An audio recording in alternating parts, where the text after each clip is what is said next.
Yo, good morning. How are we doing? What is happening? Eradicator, good morning. Mother, good morning. Make shoot up, good morning. TW coming with the check-in. Mother coming with the check-in. Eradicator coming with this 17 months. Using that Prime sub for 17 months, dude. Thank you for the 17 months of subs, dude. Holy cow. Let's go, man. Joker, good morning. How are we doing? What is happening?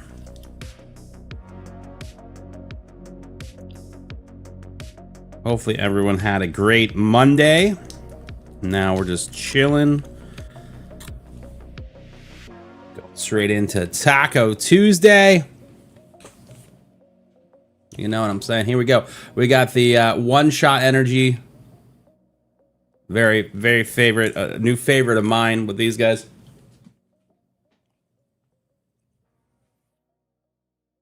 It's so juicy. Yo, SB Go, what's going on, dude? How you doing this morning?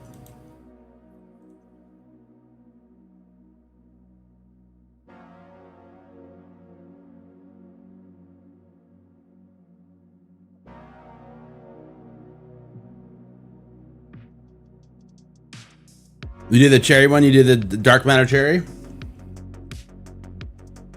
Let's go, dude.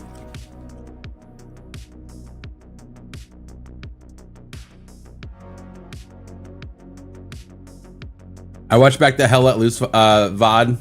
Wow, that game was a mess, and your reaction to it was hilarious.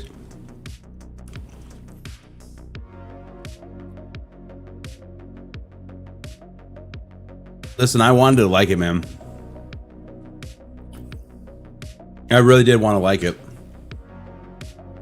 I just...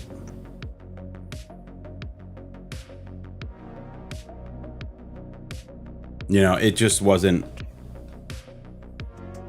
It's not there. It's not there. Like, so many things wrong with it. Have you guys had the mango one yet, though? Because that's probably my favorite. That and the mandarin orange. But I don't know, man. This new one, dude, I like it, dude. I like it a lot. It tastes good. I didn't know if I was gonna like it or not when it came, and I'm happy that I do. Yeah, man, Hell Let Loose, dude. Yeah, it's a miss for me, dude. I've seen a couple people online be like, "Yo, this was so much fun. It was so great." But I'm like, "What the fuck are you talking about, dude?" Like. Well, yeah, the servers are bad, and the servers are bad. The servers are unplayable, bro. Like, what are we doing? No way this is a great game. No way there is any positives in that, dude. There's no way there's any positives, dude. They could have made a better game if they actually just reskinned the last one into this one, because that seems like a better move than whatever the fuck they're giving us. It's bad. I don't know. I woke up and I was going, you know, you have your morning ritual you do. You wake up and you check your messages. You go through. You look at the fucking death app that is Twitter. And in there's someone, pretty prominent person in the gaming space, singing the praises of how good the game was. And I was like, you are out of your fucking mind. How much are they paying you? Because this is insane. There was like 6 pros and like 2 cons. I was like, what? Dude, it's all odds, bro. I couldn't even get a solid frame rate, dude.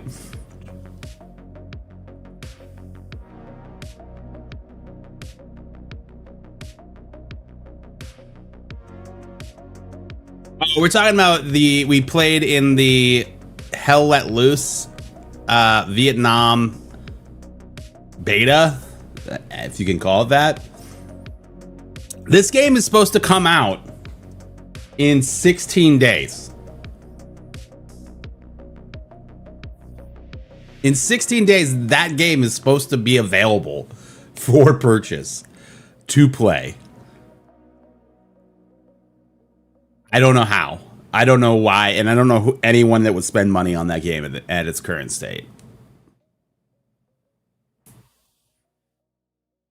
Like if that's how Gray Zone played on launch, I would be saying the same thing, dude. There's no way. There's no way. I heard some streamers had early access, so nobody was on the servers yet. Then when the beta released, everyone was trying to play. Maybe. I mean, maybe, but I don't know, dude. I bought it, but I regret myself to buy it. I'm sure the dev team improved it better they did with the first Hell Let Loose. I mean, you can always refund it if you bought it already. You can always return it because you haven't played any of the game yet. Unless you bought it like digitally on PlayStation. I don't know how they are returned. Steam, if you haven't played the game, you can refund it.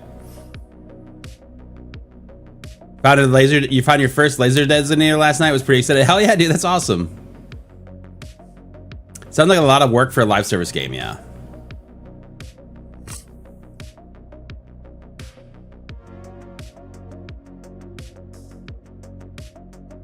Yeah, I mean, dude, I'm so over this.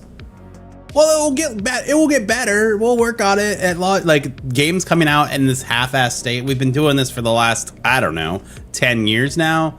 What? I don't get it. I don't get it, man. It's just so crazy to me. This happens every time. especially with huge developers. They'll push out a game that's like barely finished. We'll get it. We'll get better. You know, it's just like, dude, get better before it's out, man. Like,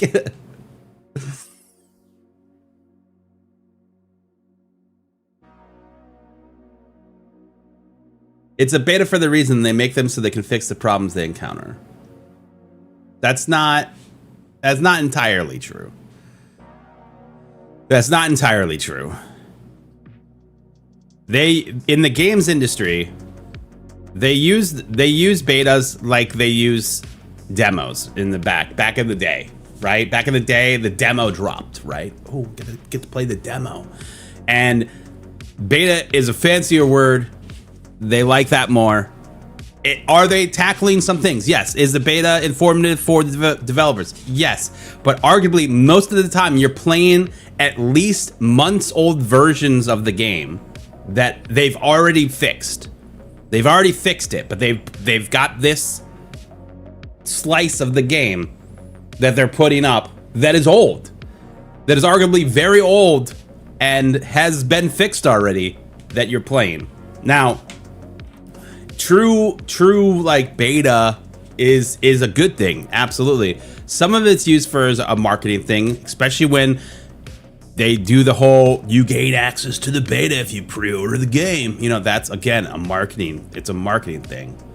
So it's not, this is a very blanket statement on how it's used in the industry, but like that, they do it in the beta so they can find the problems and fix them. Absolutely, 100%, not an inaccurate statement, but unfortunately in this industry that is not always the case with the game. It's not always the case. That being said, I hope that that's it, man. I hope that they fixed all the problems, man, and that it's going to launch and it's going to be great.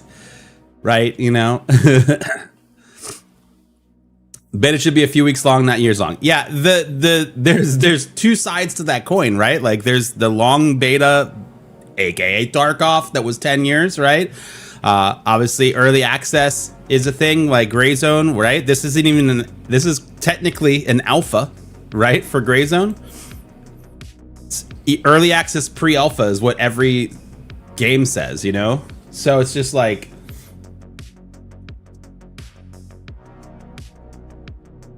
there's different stages to what they're doing. What Hell Let Loose is doing, I don't know. I haven't followed the game long enough to know. But I do know that whatever the fuck that was that I experienced last weekend was real bad. Like real bad. I'm definitely not gonna play that game.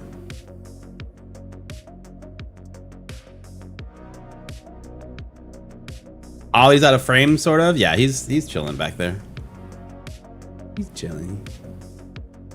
You get to see Norman. Norman's just saying. Norman's getting the on-screen time today. But anyways, enough about that. Enough about that. Redwood Judge, good morning to you, man. Good morning to you. I'm very excited about all these updates coming to Gray Zone, man. We talked about all the PvP stuff yesterday, and then we even watched like the stream back where they talk a little bit about crafting, which I'm very intrigued by. I'm very intrigued by the crafting conversation that happened. If you guys missed the live stream, I highly recommend going back to the Madfinger Games website or Twitch channel and watching it, because they say some stuff that was definitely not scripted. If you would, not that any of it's scripted, but Mara definitely went off the reservation a little bit there, because he was like every time Jacob just laughs, like, oh, like he panics. He's like, oh, here we go. But he talked about the fact that you work, and it was in, English isn't his first language, so you kind of have to piece it together. But he talked about how you work for Crimson Shield or your faction, right? That's you are an employee, right, of that. And like, I don't know if he was talking about you are an employee, comparing it to games like DayZ and Tarkov, where you have to go and craft your items. Like the game is making you work to build them, type of a thing. When in his kind of explanation, it sounded like you go somewhere else to do this illegal activity to start some sort of pipeline, or I forget what the word he used was, but it just seemed like you were going somewhere else to do something off the books from Crimson Shield or your faction, your employer, right? Like, so there was like two directions that it could have gone. It's like where you're not building. It's not going to be crafting in the way that it is in Tarkov, where you get these pieces and then you put them in the box and then it comes out a gun, right? Like, but it seemed like you were setting up some sort of network of things to make money, to be profitable. I don't know. I'm not really sure. I keep trying to like figure out what he meant by that. Did anybody else pick up on that? Because that is the thing. Like, sure, the PvP updates, that they're plain and simple, but like the cryptic conversation about crafting at the end has my brain spinning, because I just want to know what they're talking about. Like, like, it makes sense in my head that like our hideout isn't in the fob, right? That we find some bunker somewhere. You know, like maybe there's a story task in the beginning in the starter town tutorial area where we find our bunker, right? We found this little bunker thing that we go, and then we set up shop in there for like our personal area, which would be super cool, which would be very cool, you know? But then like that's where this crafting happens. Like they add that into the mix. I don't know. I mean, I'm going off of what he said. So it does seem very interesting. I hope they bring in combining partial items like 1/3 and 2/3 bandage to make a full bandage. That would be nice. That would be nice if that was the case, where you could do that. I always am like, oh man, it'd be great if you could stack some of these items, but I get that the numbers thing, when things have uses, it gets a little confusing on stacking those items. The only way that you could fix that is that everything is one use, and then you could stack up to 4 at a time, like on your body. Like in your inventory, you could stack 100 of them, right? But in your pockets, you could stack up to 4. So like it'd be like 1 bandage, and then it'd be 2 bandage, then 3 bandage, 4 bandage. Like that. That's how I would do it in my mind if I was trying to develop that part of the game. Is that let it be stackable totally in the thing, and then you just individually put them on, and then you have them. Like you make your own stacks, if you will. You think in the future they could add some grenade launchers? Grenade launchers would be cool. I think that it would be pretty crazy. You know, we've started to see fire now, so like the Molotov cocktails could be a thing in the future. We do see them all over the map. Like there's images of them. If you think about Sawmill, like they have Molotov cocktails there. We do have an RPG, like the ammo for that, right? In the upstairs restaurant in the starter town. If you look on the wall in the closet, there is an RPG shell in there. So that could be a future thing. You know, those things could happen. You know, all of that stuff is definitely, there is potential for that. Yo, Grain Man coming in with the 5 months of subs, dude. What's up, brother? Thank you so much for the 5 months of subs. Appreciate the fiver. How you doing? Happy Tuesday.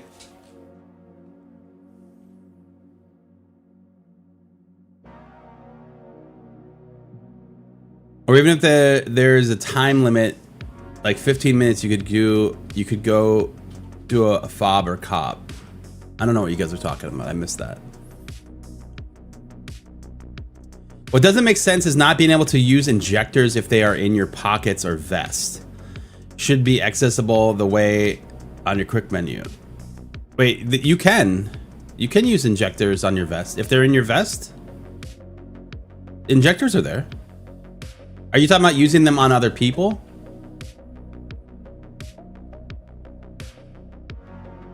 Are you talking about using them on other people, like to bring them back?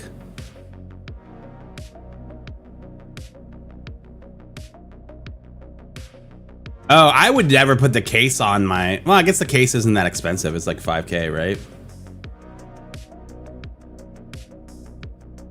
See, I put my injectors in my butt, in my case in my butt, and then I just pull them out of there when I need them. The only thing that I really like having on my body from a health standpoint is the whatever the new styrofoam thing is, you know, where you stop the bleeding. You know what I mean?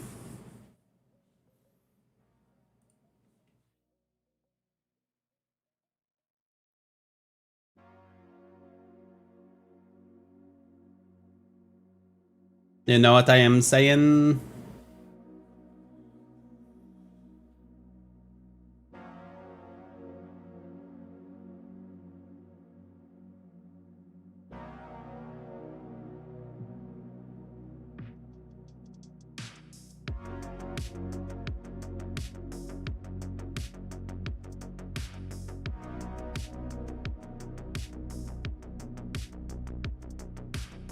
All right.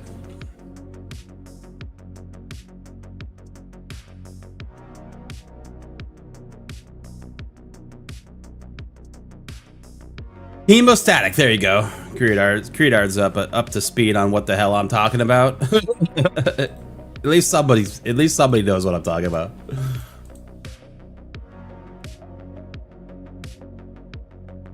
Yeah, the injector case you should be able to use. That is definitely seems like a bug. Definitely seems like some sort of bug.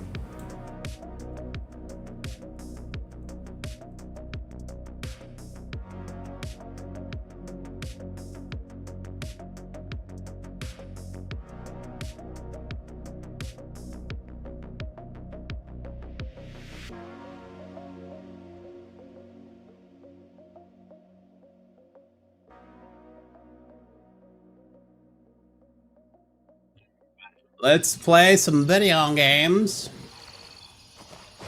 Creed is here.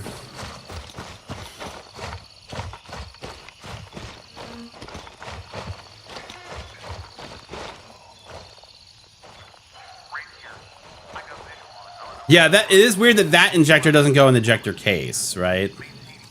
Although this is a lot of injectors to have. Like, arguably, this is... Like, having an injector case on you, to me, like, in your pocket, doesn't make a whole lot of sense, seeing as that's a lot of injectors, you know what I mean? Like, that's a lot of money in this case. So, like, even if it's, you know, it's like almost 10K plus the case, that's why I keep mine in the butt, so that we can just get it when we need it and not have to worry too much about what's there, you know what I mean?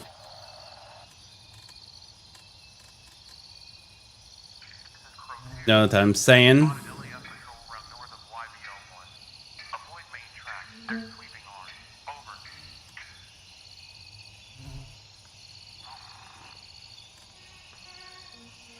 Alright, so plan today was to do some questing. I want to do first time quests.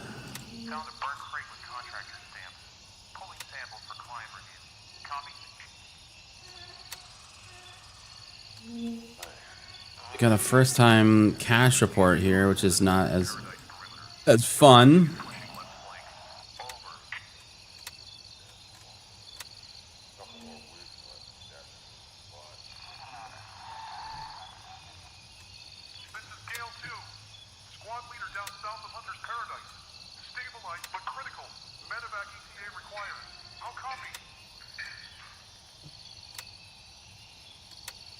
2 over here. Maybe just go November 3. Raven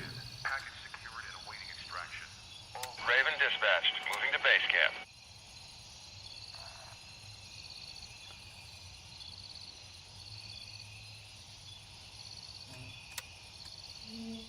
Raven reporting. I'm on my way. ETA 30 seconds.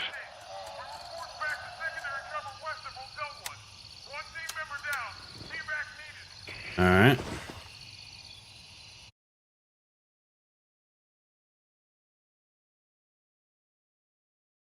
Get my gray zone keys ready to go.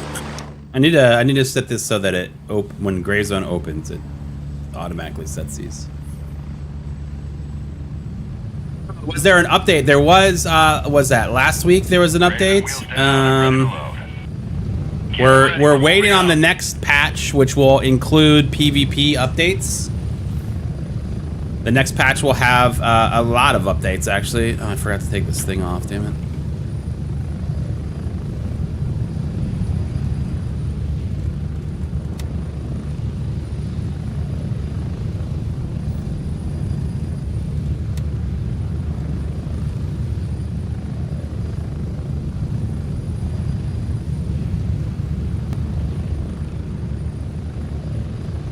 The hemostatic syringe is a real thing. It's a syringe just from the name, but it's like a huge piston. So in my opinion, it's logical you can't put it in the case with small. That's fair. That's a fair.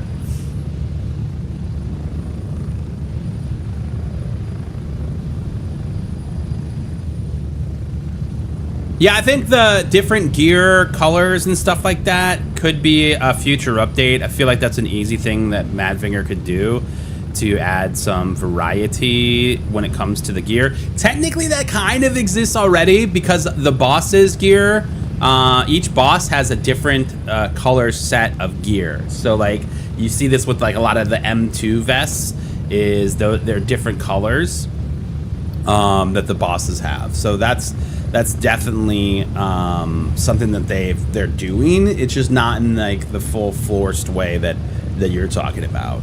Yo, Pulpin, what's up, brother? How you doing, man?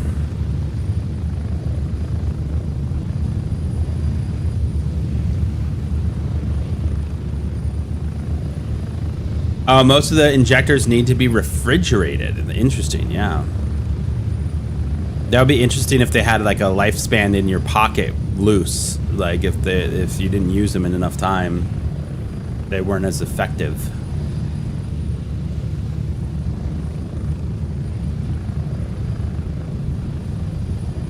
That's interesting.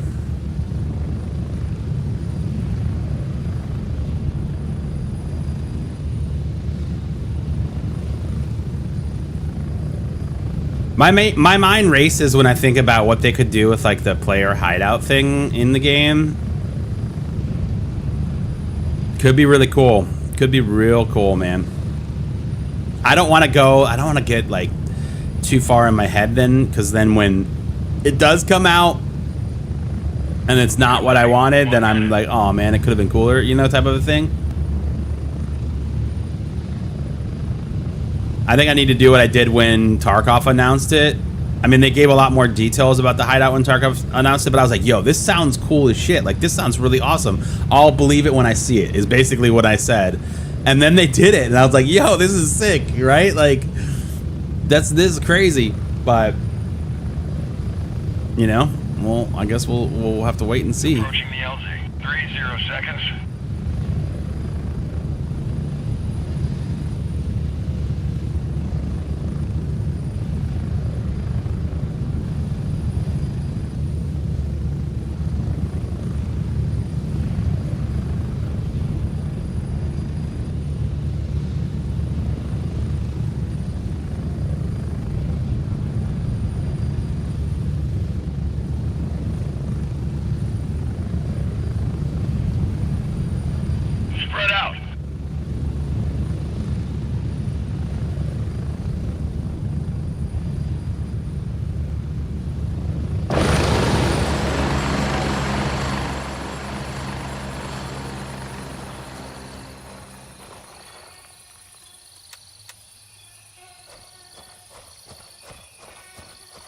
Read the descriptor of the injection case.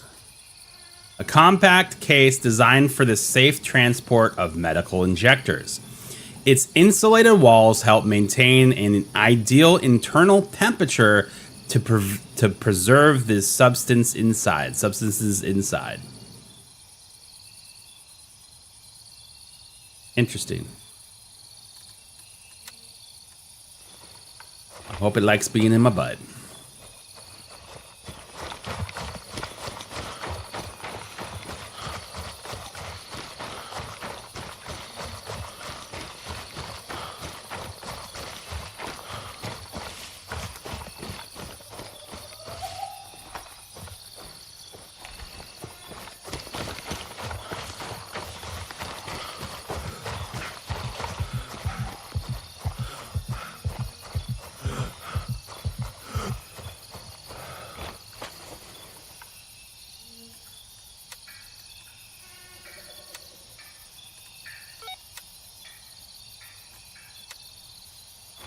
First, we'll do that one, then we'll recon the farm.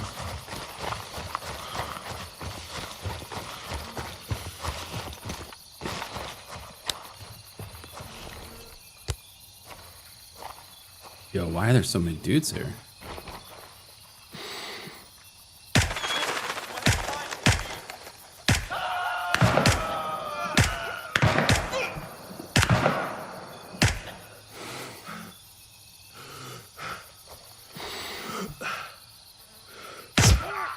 Oh, double the fun.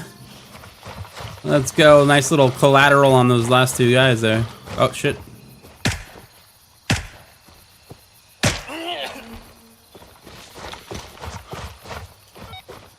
Looking for some documents, eh? Oh, I need this.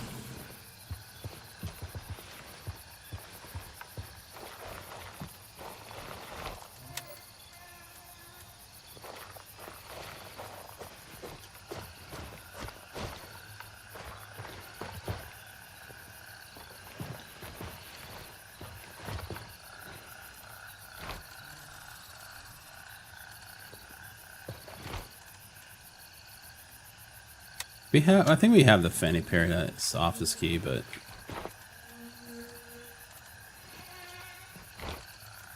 enough of them, you know?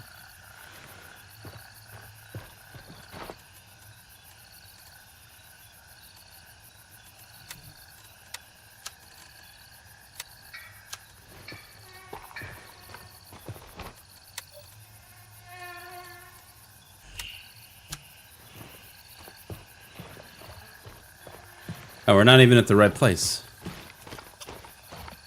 We gotta keep going.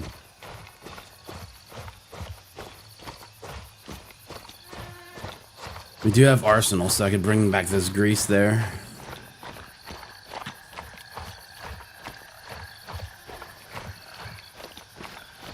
Yeah, you were right. It does say something about temperature.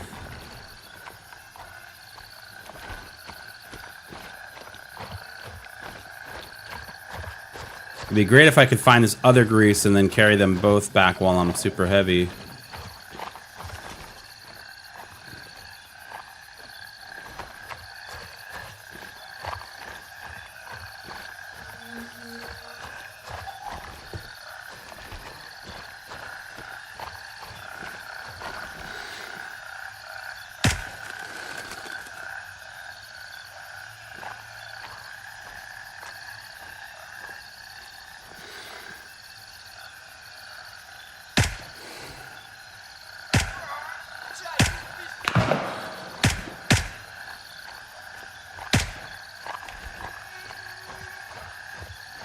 Pretty sure we got both of them.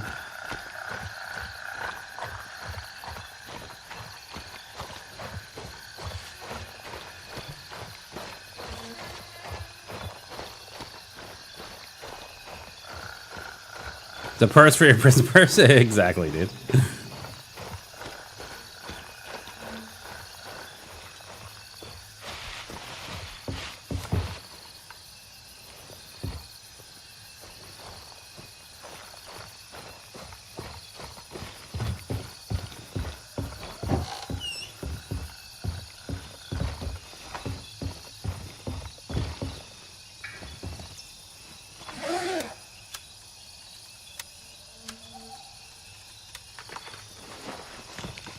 Speaking of purses, there's one here.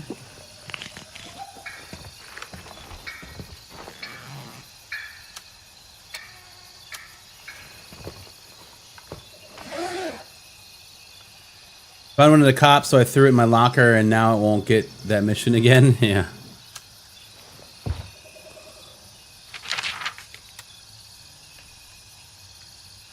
Okay, not what we needed, apparently. Personal item.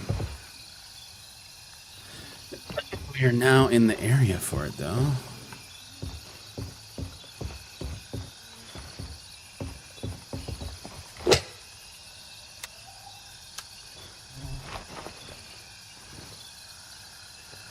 This phone. That phone. It's not any of these phones. What am I even looking for?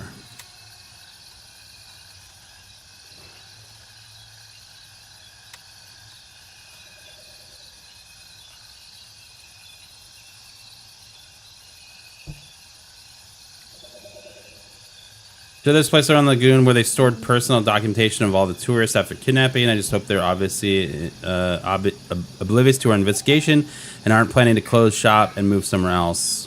If that's the case, search the entire area carefully, focusing on any places that might pack the documents before leaving.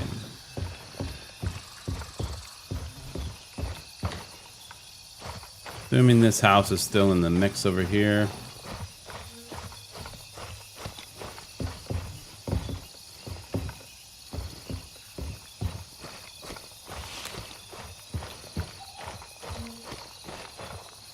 There's a box on the chair.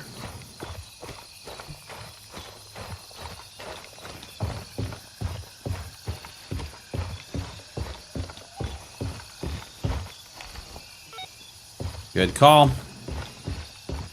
Good call, dude.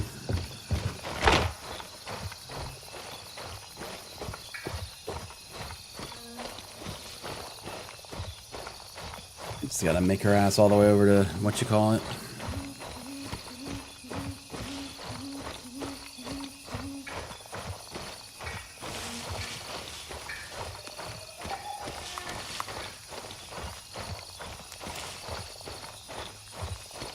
Nice.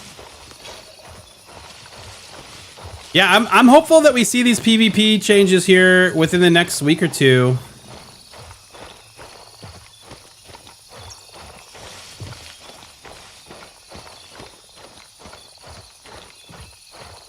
It would be great if that was the case. I'm hopeful that that's what's happening. I'm worried that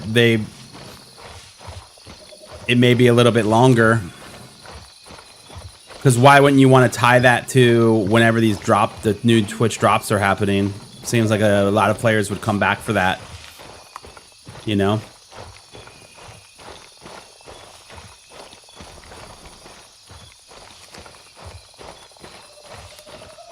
Thing that I'm really worried about is I've got a pretty big event on campus towards the end of the month. And I'm really, really worried that drops are going to happen around the same time.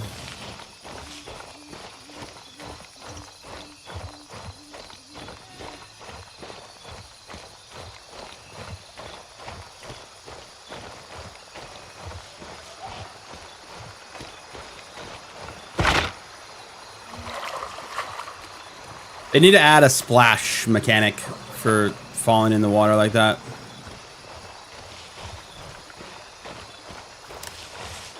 Yep, there's going to be another Twitch Drops campaign.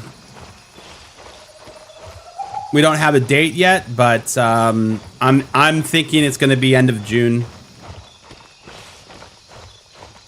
which is not great for me personally, but it is what it is.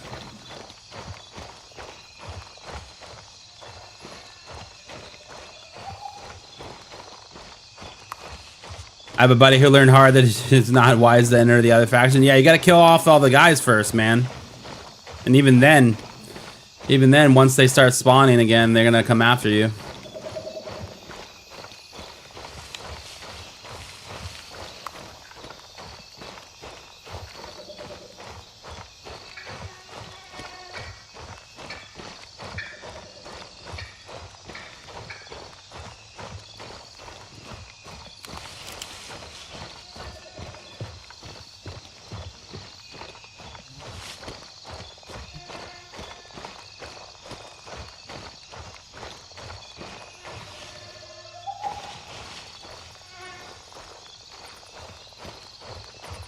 Is this DayZ? No, this is Gray Zone Warfare.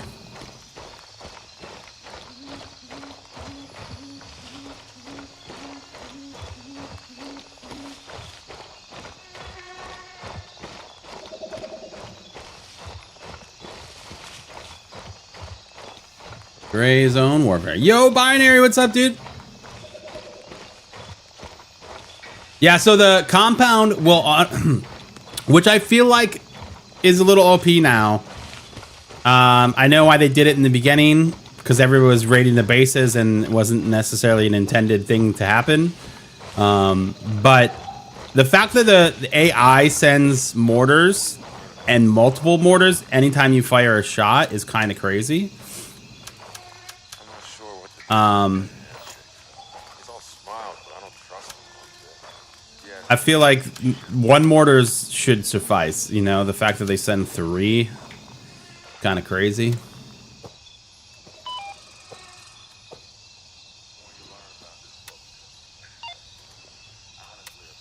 Okay, so next one man's trash. I gotta do turncoat. Sorry, sir. Sorry about that.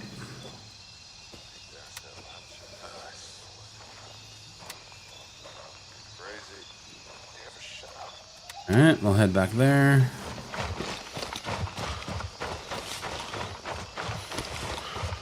But yeah, that's that's the thing that happened in the beginning, because on in the very beginning of Gray Zone Warfare and the creator server, before the game technically even launched, that's what a bunch of people were doing. They were just going and raiding the bases of the other factions, because it was something that you could do. And apparently, like, Mara stayed up all night coding the mortars to go off to try to get people to not do that, which is funny because in an open world game like this, it's kind of like you can do whatever you want. It's your own sandbox. Yes, there are other people in the sandbox, but you can kind of do whatever. But I think what happened is that it was ruining the experience for new players, that they were just in their cop or in their fob getting all dressed up and geared out, and then 4 or 5 dudes showed up and just wiped out the entire squad. Like, the guy's like, I just got here, what happened? Like, I haven't even done anything yet, you know? And so I get that part of it, like wanting to, make sure that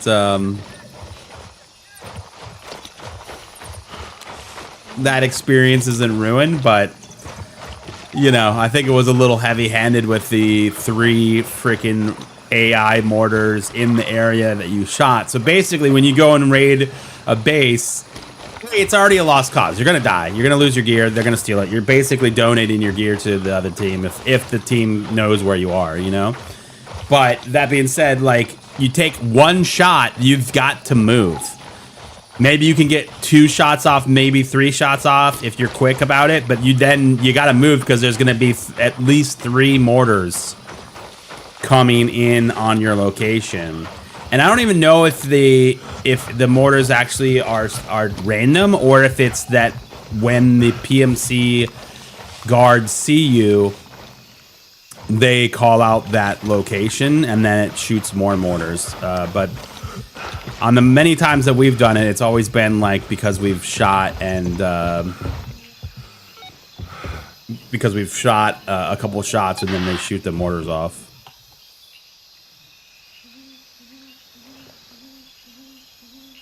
All right, well, that was quick.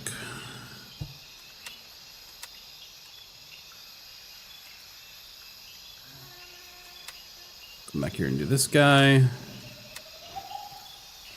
Knocking out some first time tasks. Girls just want to have fun. They just want to have fun. Game name, bro. Is it Gray Zone Warfare? It sure is, dude. And it's super dark. Dark in the jungle right now. I didn't bring a flashlight. There's a cache behind here. All right, we'll go to it.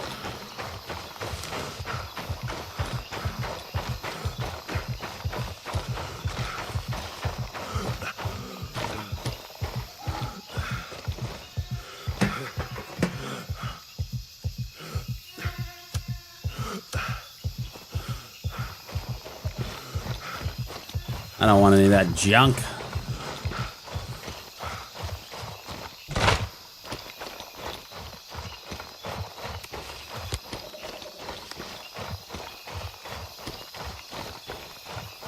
This game is so good and there's so much to come. When's the next patch? We don't know when the next patch is. But we do know that the next patch is going to contain some PvP changes that are going to be really interesting to see how they pan out, man. I'm really excited. I think like my first opinion of the patches are okay, cool, let's try it out, you know? I'm excited to play it. I'm excited to try it and see you know, what that looks like in the game.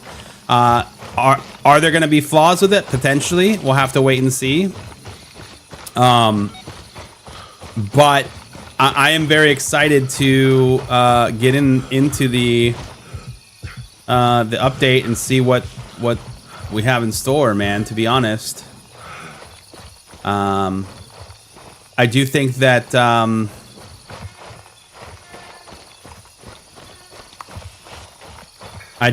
this is the right step forward when it comes to the patch, you know, patches and PvP and how that gameplay is playing out. So I'm excited to see, but I also know that I want to experience it first before I really like be like, oh, hey, this is good, this is bad, you know, whatever. But that, so we don't know when that's happening yet. My anticipation is it's going to be the end of the month. Or my speculation is it's going to be the end of the month. We do now know that it is confirmed that 0.5 will be launching at the end of the year. And will contain crafting. So that will be exciting. We don't know if it will contain the hideout yet or not, but we do know that it will contain crafting.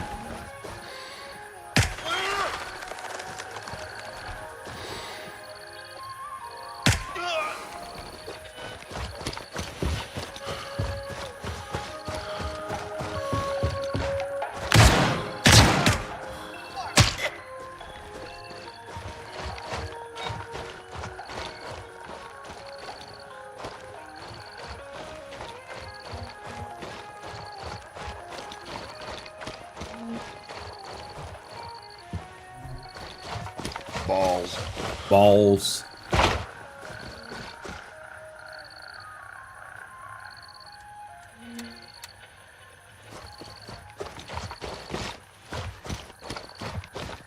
Is this PvP? It is.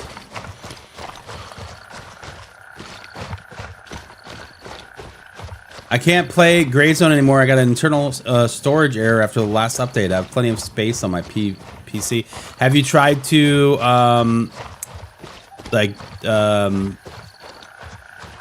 check the integrity of your files? You know that option on Steam?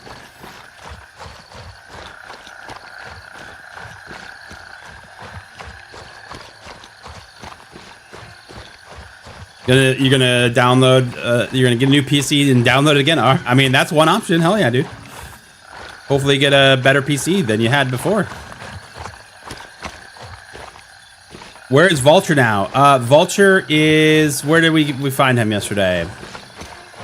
If you go to our website, whereisvulture.com, it will tell you exactly where he's at. I honestly am blanking. Westmore and Titan. Pretty sure that's the location. Pretty sure that's where he's at. But yeah, whereisvulture.com will give you the answers as well. Have you tried uninstalling and reinstalling it? Because that could potentially be it. Maybe switch the drive that you have it on. If you have more than one drive. Oh, dang, yeah, your new PC will be great then, man. Congrats on getting a new PC, dude. That's awesome. We're in the process of building a new gaming PC. I'm real excited. We've partnered with Corsair to build out a new gaming PC. So we're just waiting on a couple more parts, and then we're gonna do a stream where we build it all together and you know, do it to it, man. I'm really excited. We've already got some of the parts here. is the power source right here. The RM1000X from Corsair. Exclamation point Corsair in chat. Corsair in chat will get you a link to my page on Corsair, where if you want to purchase some stuff, you got it right there. Right in the spot. Oh, shit!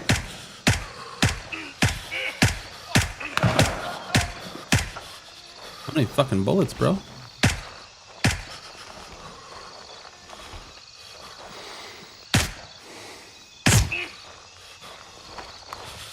Damn, that shotgun guy got me, huh?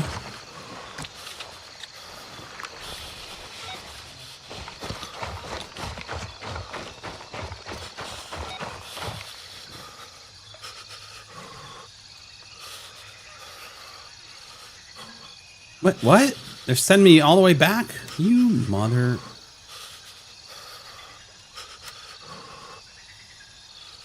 I hate that they did that. I hate that they put me this close to this next one.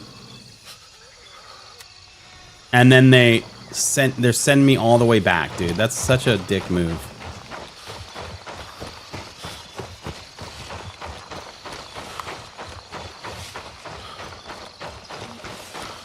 Every time I line up in a headshot on the AI, they move, dude. I know. It's like they know. It's like they know. The woman is right there. Is she at the building that I'm at? I thought she'd be over here. I mean, I guess I could just go do this one real quick while we do it. You're right.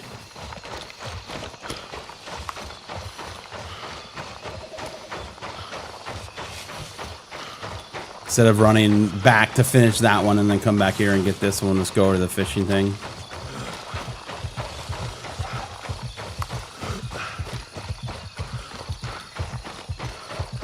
Oh, it was there from the start. I missed it. I thought I did. I thought I got that one.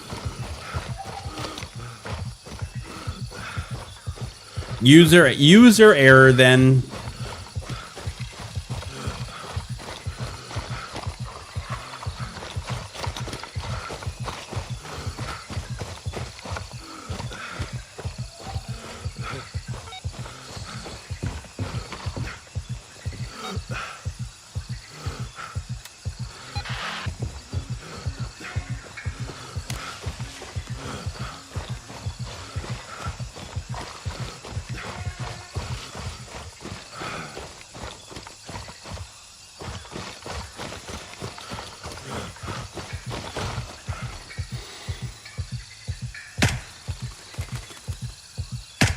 I think I found the woman.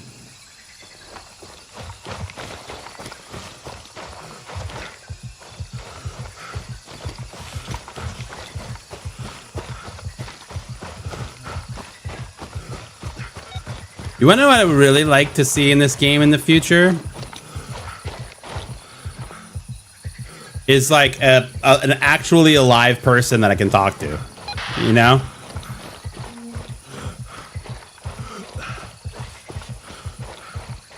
Like, we should definitely have Lab Rat and Artisan be on, like, close watch, man. Because every single one of their friends is dead. Like, that's what this game should be called. All my friends are dead. Like, every single one. We go out and they do something. They go, hey, you need to go find my friend, my family, my lover, my whoever. And they're all dead. Every single fucking one of them, bro. Every last one of them is dead. It's very depressing, honestly. Like an escort task, absolutely. Like, have a little NPC follow you around, dude. Like, the funniest part is in 0.2, when that launched, you remember it was nighttime, and the domesticated rat task, you're supposed to go and meet someone at that shack. So, like, the very first time we did that task, we walked over, and I thought, like, we were gonna talk to one of the enemies, and they were gonna talk to us about them flipping sides or whatever. They were gonna be our little rat. They're gonna be our informant. And so I walked up to the enemy AI and they just started shooting me. I was like, yo, I thought we were supposed to talk. What happened? And I did this for an hour until I realized, like, oh, there's a note on the wall. And then like I looked at the note and then we ran over to the other shack. I'm like, oh, this guy's dead. Like, of course he is. Of course he's dead. Why would he not be dead? I would just love like a task where you actually meet someone else that's alive still. And they're like, oh my God, this is what's going on. These guys came in and they killed my family. I need to go get them. Then you like go hunt down those guys. Or you like you do escort these people to safety. Like those things would that would be a cool mission to do. It would be very problematic though in PvP. Because let's say that you're like escorting three NPC characters and you run into another team and you start fighting and they just absolutely kill your NPCs, dude. That would be tragic, dude. It would be very fun though. Like that type of mission would be very fun though. The level of trolling that could happen, and I don't even know if I call it trolling. That would just probably be griefing. You just go hang out by that mission and wait. People get pick it up. Be like, pop, pop, pop, pop. All your friends are dead. Oh man. Yeah, I mean there would have to be some if you kill a civilian, there would have to be some sort of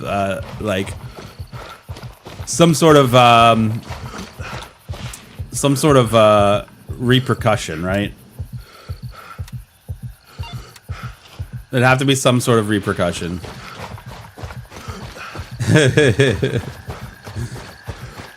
I'm still stuck on the escort idea at Midnight Sapphire with the helipad. I think that there's several places on the map that have helipads.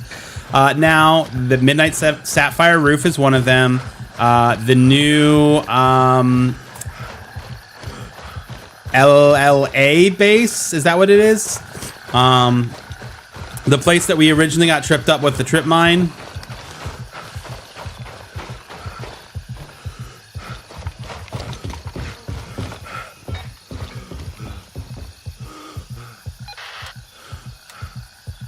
Where is it? This place?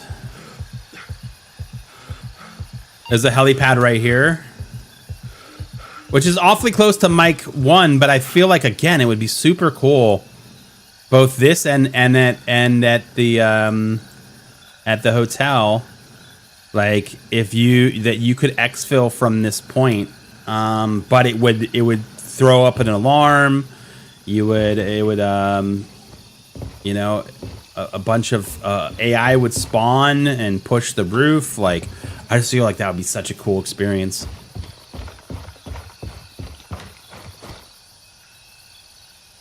Be such a cool experience. First time task. What do you know?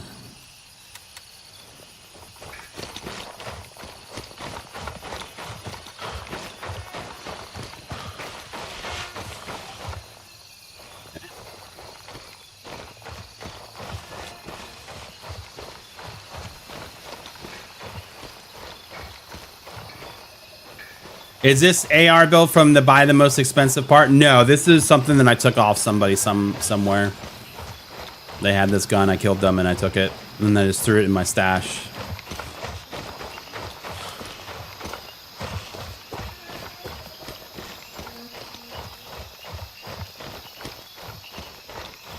Yeah, man, Q Streams, what's up, man? I agree. It would be great to know the amount of cheaters banned. Unfortunately, I don't think they're going to do that. Some of these cheaters, they specifically want those things because they get banned, their name gets recognition, and then they get another account and they come back and do it again. I don't think that the devs are... I don't want to speak for the devs in this case, but based off of the conversations that I've had and that they've publicly shared on live streams, that they're not going to get too much into the weeds when it comes to publicly calling out cheaters or that. They don't like to talk about their anti-cheat stuff to give fuel to the fire, if you will. Which is, everyone's got their own way about it. Obviously, there's, Tarkov publishes the ban list of all the people that they ban, which it's insane. There's a lot of them. You know what I mean? Like, they ban a lot of cheaters, you know? And that's great, but also not great, because I feel like it... Well, how are you continuing to let this many people in the game that are cheating, you know? Like... It would be nice to know. It would be nice to have that, to know and see that, hey, they finally banned this guy, right? That's been plaguing the servers with the... Oh, shit.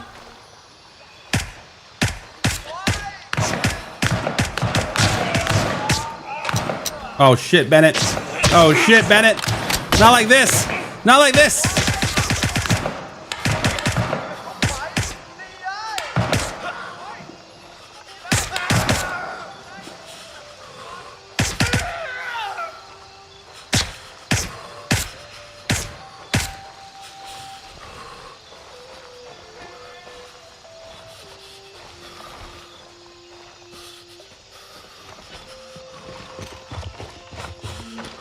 We almost died, dude. We almost died, dude. Ah, it's just a flesh wound.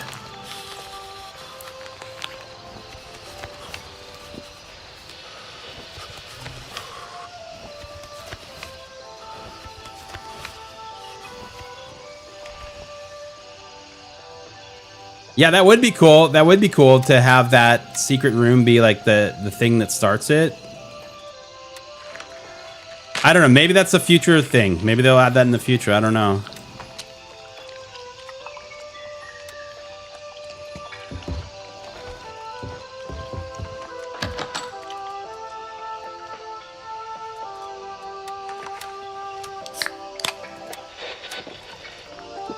I would like to see it.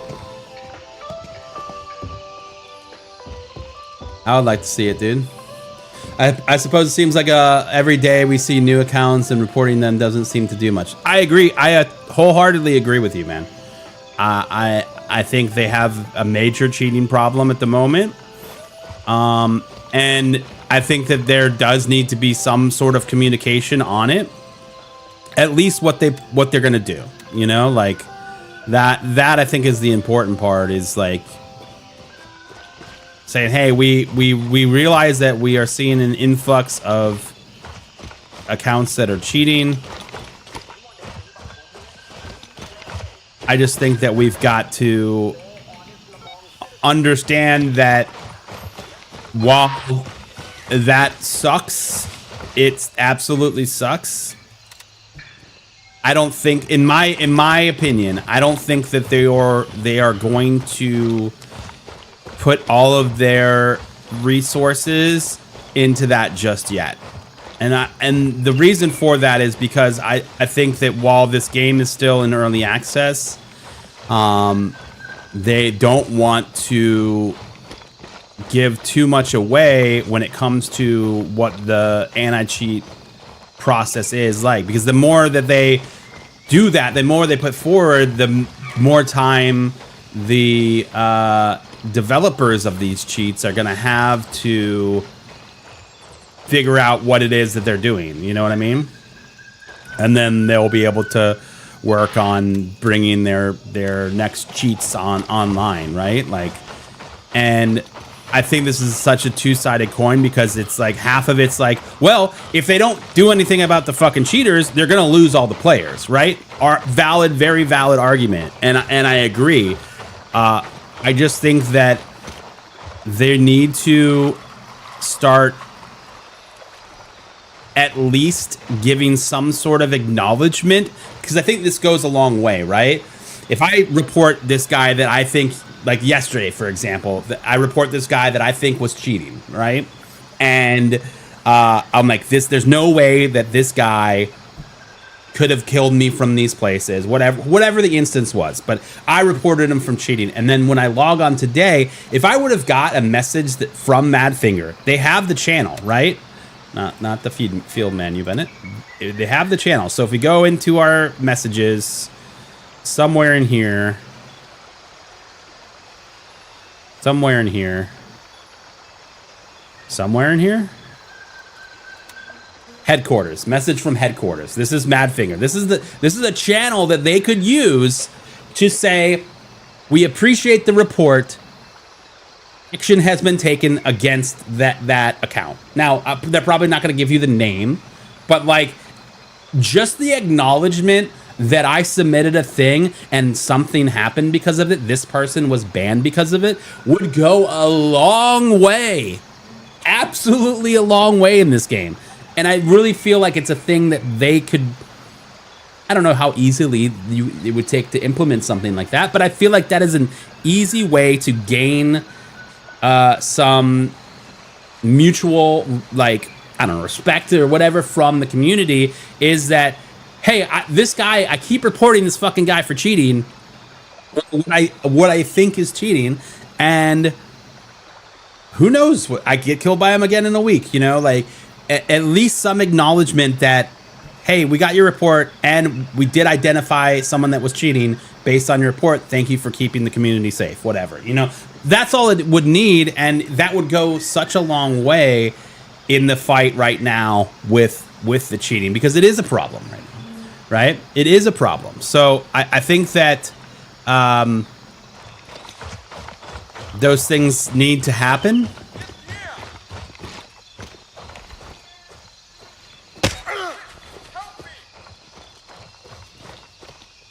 Where's this other guy? Oh. I think those things would need to happen to continue to, you know, keep the player a little happy, right?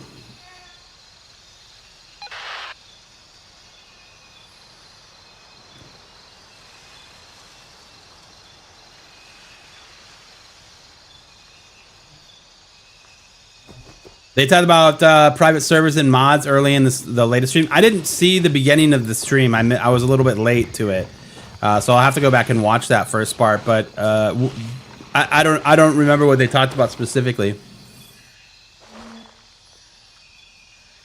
Hey, I saw your video about the DDM4 learning book thing in Fortnite. Is it still available? You mean the range and rifle blueprint magazine? Yeah, that's still available. As long as you haven't died with it, if you die with it, you have to do some of the missions and contracts in the area around it in order for it to respawn. They like basically like, oh, if you die with it, like you have to gather some more intel by completing those missions.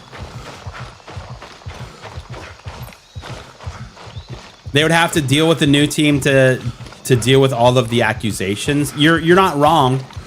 You're not wrong about that. That is true. There are a lot of accusations of people cheating. Absolutely. Now, are there ways that you could cheat in the game that are not necessarily like technical? Yeah, there are, and it's unfortunate that people do that. I'd still consider that cheating. You know what I mean? I'd still consider that cheating. If you have a buddy that's in a different faction,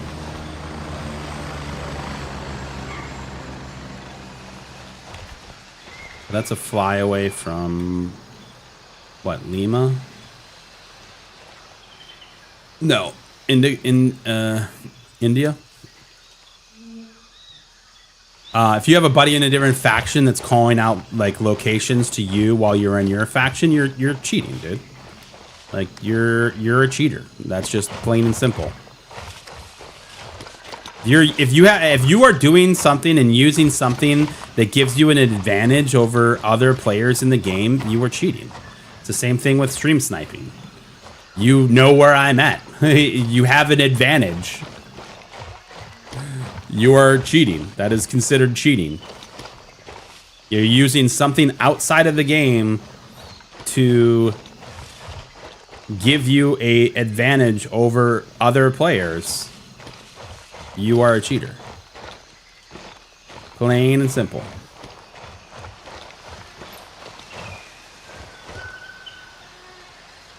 All right, where are we here? Wasn't by the rock.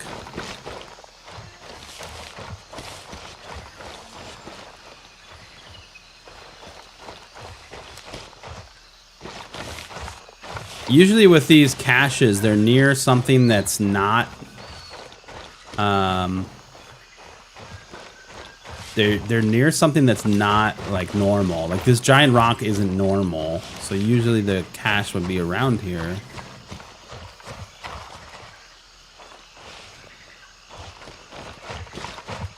It's not.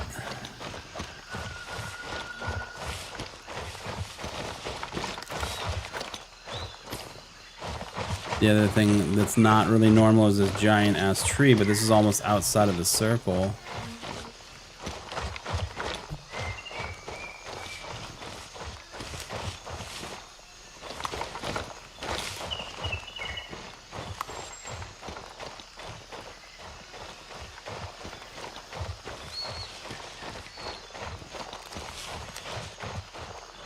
Where are you, you damn cache?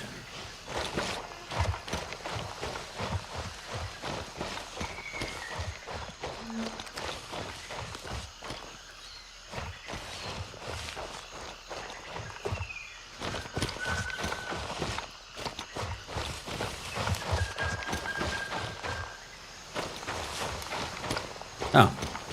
Here's another thing that's not normal, this sand pile. How did I miss it? I don't know.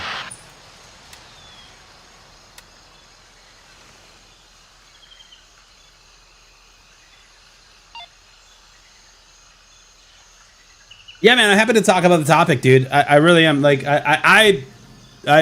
it's. If you said there's not a cheating problem in the game, you're lying. Like, there is clearly a cheating problem in the game. Whether that's actual hacks, stream sniping, or the radar, all of it's cheating. It's all cheating. Like, again, if you have an advantage over another player because of something outside of you playing the game and looking at your screen, then you are cheating. Like, it's just plain and simple. And the game has a problem with it. And so whether it's these, diet cheaters that are using the radar, if you will, they're all cheating. If you're playing with other people that are cheating and you know they're cheating, you're a fucking cheater too. Like you are in that company, man. You are in the company. You should be holding the people that are cheating that you know. If you know someone is cheating, you should absolutely be reporting them and holding them accountable because they are ruining the fucking game.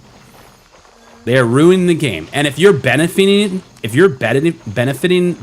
by them ruining the game, if they're giving you money, if you're playing with them and they're calling out where players are, you are guilty. You are guilty of fucking cheating too, man. Like, don't condone that shit, man. Fucking report them. Get them the fuck out of there. Get them to admit it on video. Just they don't know you're recording. Just start talking about it. Yo, I noticed that you always know where they are. You got hacks?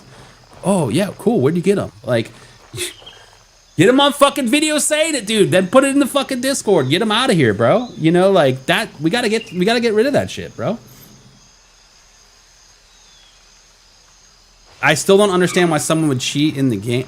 I can't tell you, man, either, man. I just think that they've got bigger issues somewhere along the line, man, that they need to feel this whatever, I don't know, man.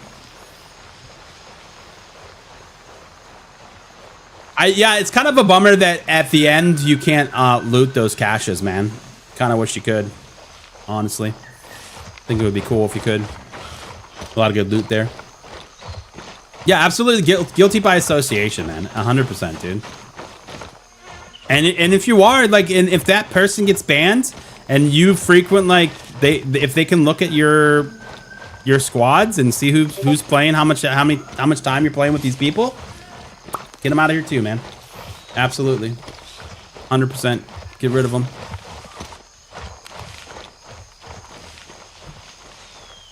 Do I ever get a response to why we're glitching the other day? Yes, and this is like the caveat to the whole thing that Scruffy McGruff said was like it's got to, you'd have to have a whole team to go through just all of the accusations, right? And that's a big part of what that team does currently is they go through all of the false reports, because there are sometimes you just die. Sometimes they saw you and you die. And we've been on the both sides of that. We've been on the receiving end of that and died a ton and been like, yo, what the fuck? That's sus, right? But in reality, like, we walked across an open field and then bam, got shot because there was a guy over here and he saw us. You know, like, a lot of the times, most of the time, they're not cheating, but there are cheaters. There are people that are blatantly cheating, and it goes across it. And then to add on top of that, if you were here last week, we joined a new server. We teamed up with Pulpin. We went to push a cop. The players there were spraying, looking for pings, I guess. It was also very sus because they like one-shot Pulpin from an insane distance away. And then for whatever reason, I like disconnected and reconnected to the game. I was also dehydrated. I don't really understand what combination of things happened, but essentially I got God mode, right? I was just invincible to all of the players. They could see me, but they couldn't do damage to me. And I went in and I killed them all. I killed like 7 players at the cop, took it over. It was insane. And then some guy came back and was like, yo, you're fucking cheating. I'm like, I am not cheating. Why would I be cheating? And they're like, I clearly had you. You're fucking cheating. I definitely shot you and you didn't take damage. I'm like, all right, hold on. And we called like a ceasefire, and I walked over and I let him shoot me. And I didn't take any damage. And I was like, what? What's happening? Like, I was just like, my first thought in my head was like, did they implement the thing where, if you remember back in the day, Call of Duty did a thing if you got caught cheating, instead of banning you from the game, they just took away your ability to do damage. So I'm like, oh, are you cheating because you can't do that? Like, you're not giving damage? Like, it was so fucking weird. And as it turns out, there's a bug currently in the game that under a certain circumstances of events gives you basically God mode. And it was just like, what the fuck is happening, dude? And I was just like, this is what is even going on here? How is this a thing? So basically, right after that stream, I went in to all of the dev channels that I'm a part of, and I said, hey, I have a serious problem. This is what happened. I sent them a link to the VOD and the highlight of the video, specifically what was going on. Then went down and pulled my logs from the game, sent those to the devs, and they're like, hey, we know this. We know this is a current known issue that's supposed to be patched in the update that's coming, or in a patch that's coming. So the next patch is supposed to have an update for it. But that right there presents a huge problem. The fact that there's unfortunately a bug in the game right now where you could just be invincible and not have any issue walking around just killing people left and right and not taking any damage. Now, how you recreate that bug, I have no fucking clue, but it is something that happens, dude.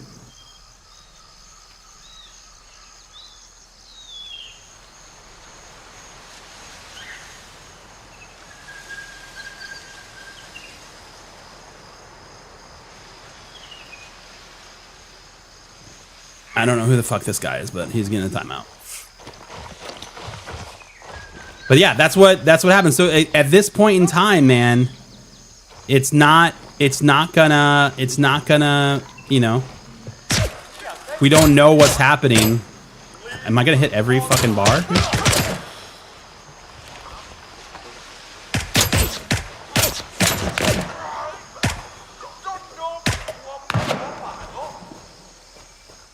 I'm gonna hit every metal fucking fence line, dude.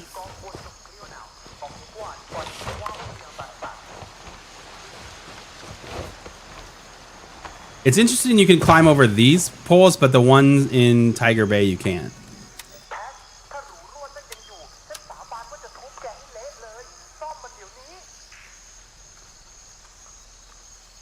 Yeah, so I mean, after the fact, I'm very glad that they were aware of it and that it wasn't a thing that was like brand new. Like, no, we're aware. Unfortunately, this is a thing that we're currently tracking, and there's a fix already in the works. So like that news was good, really good news to hear, because it was definitely sus, you know.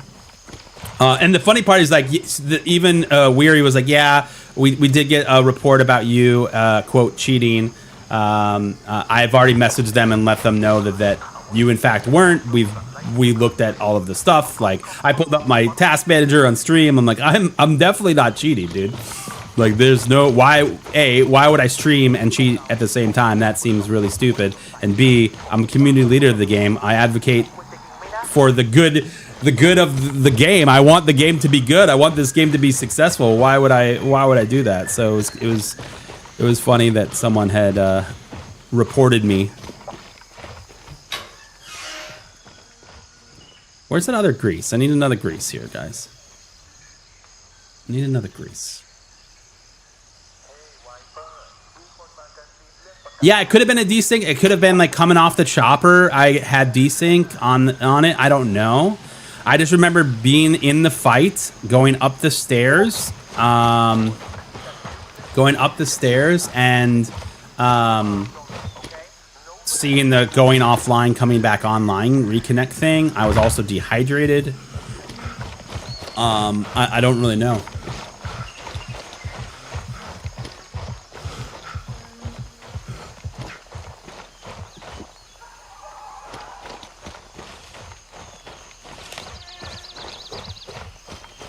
Stanky, you only got timed out.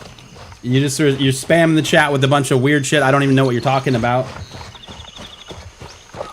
So you're just gonna take a little time out, and in like a couple minutes you'll be able to chat again. We're not here to spam a bunch of nonsense in the chat. You know, we're having a conversation. If you don't want to be a part of the conversation, ain't nothing bad gonna happen today. That's very cool, and you're more than welcome to not say anything or watch something else. But if we're just gonna spam a bunch of nonsense in the chat, we're not gonna have the ability to chat. You know what I mean? The Star Citizen player, games in alpha, bugs like that can be a pain, but just hope it's fixed soon. And that's what I'm talking about, man. That's like what I'm saying here is that part of the journey of this game in early access is going to be dealing with those things. It's going to be dealing with those bugs. I think we have to go over here. It's going to be dealing with those bugs. It's going to be dealing with cheaters. It's going to be dealing with all of that. Like, I know that this is not the greatest of takes, but as a game in early access, pre-alpha early access, we are glorified testers of the game. You know, we paid to test this game in the long run of things. Like, you got to always remember that is the purpose of us having access and being able to play the game, is we are glorified testers. And that does mean that we're testing all systems, including the anti-cheat, right? Like, and the anti-cheat is dog shit right now, but hopefully with our sacrifice of our gear and lives, it's gonna get better over time. And they're gonna be able to do and build and get to a point where they're going to be able to zap cheaters right away and it not really have any effect on the game. We'll have to wait and see as this game progresses and it continues to update. But I mean, that is part of it, dude. Like, again, I know that's not the greatest of takes, but you know, we are testing this game, dude. That is part of what's happening here.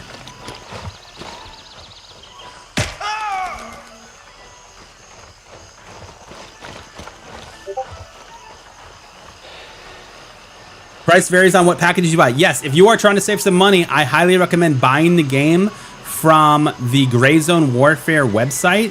And then if you use our creator code, which is dammit Bennett, you will save some money on the game. Currently, to my understanding, that is the only discount available right now, is the creator code discount. So if you want to save some money and you do not own the version of the game yet, buying it directly from Gray Zone not only helps out Gray Zone, because they don't have to pay all like the Steam fees and shit. But you also help me out by buying it using my creator code, so I'd appreciate that. But that is only available for first-time buyers. If you're trying to upgrade your game, you have to buy it through Steam.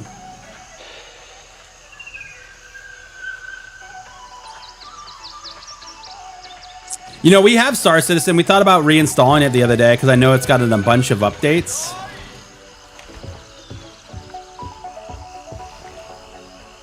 Who the hell just yelled at me?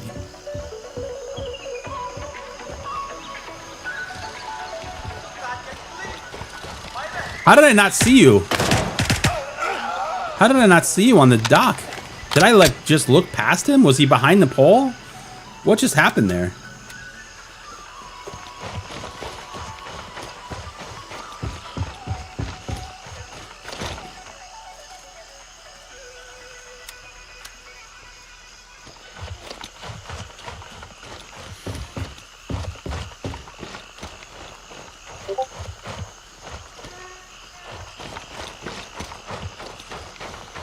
The Gray Zone site is new. The creator code is a newer thing, which is awesome. I'm so stoked that they're doing it and that they invited me to the whole thing, which is sick, dude. I'm thrilled to be a part of their creator program, but it is a newer thing. So that happened in this update. So 0.4 is when that thing started. And it technically didn't start till after the big Steam sale. So once the Steam sale was over, that's when this website purchased. And basically, you're just buying a Steam key. So they give you a key from the Madfinger site, and then you just use that key to install, like, claim a product on Steam or whatever.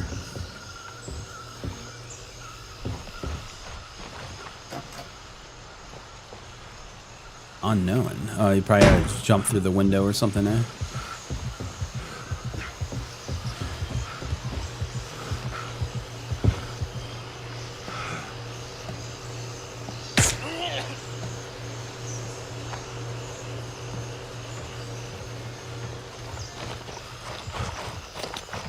Oh, no. Just a locked door.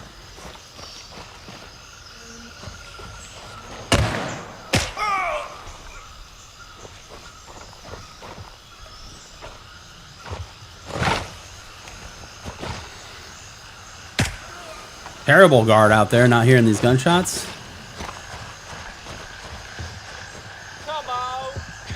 Heard a streamer say they're putting canted sights in the game. They are eventually putting canted sights in the game. They did talk about it a little bit on the live stream. They did not give a date. They did not give any much other information on it, other than that someone is working on it, and that's about it. Like, that's about it. Right now, this is as much as we get. I think that they have to change this even more, because this is, I feel like they'd even need to go further with it when it comes to like the angle of canting. But yeah, they are working on it. It is a thing that they've talked about. We're just kind of waiting on when we're gonna see it. Maybe 0.5, maybe 0.6. I'm not sure.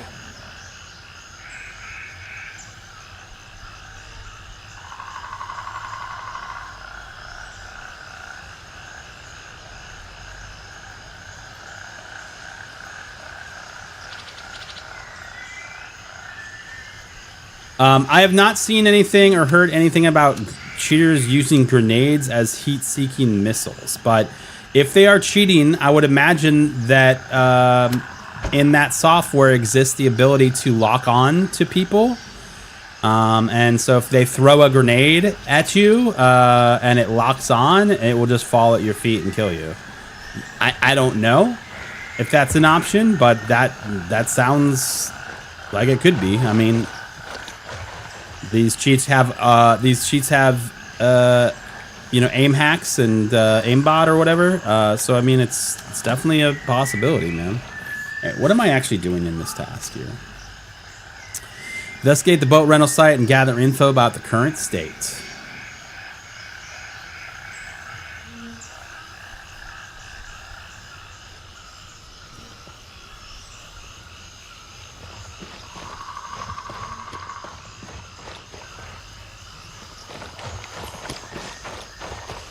could have swore I've done this task before.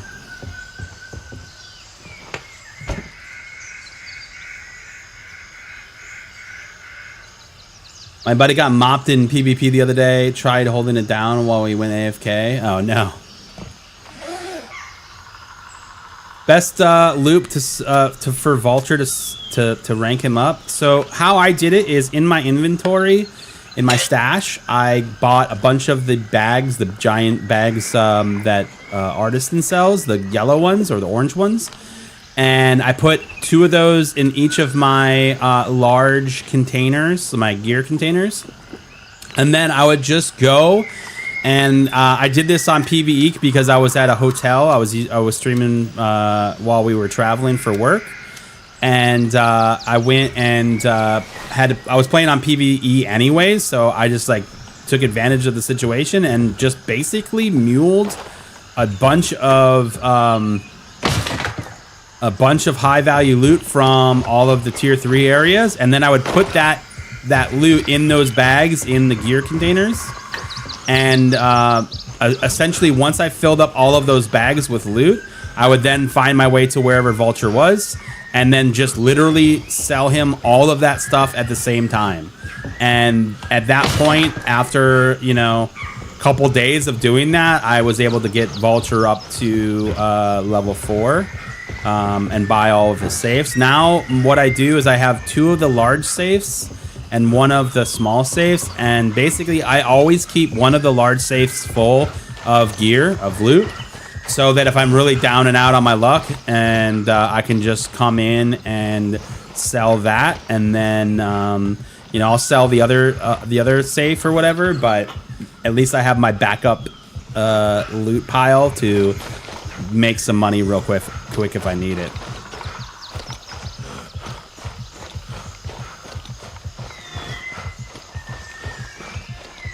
If you and your friends have a clip of it, man, you should definitely report it online.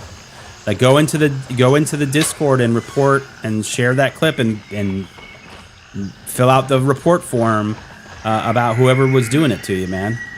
If you have video evidence of them launching a million grenades at you, dude, like it's definitely worth reporting. What am I fucking doing here? What else? Is there stuff in here?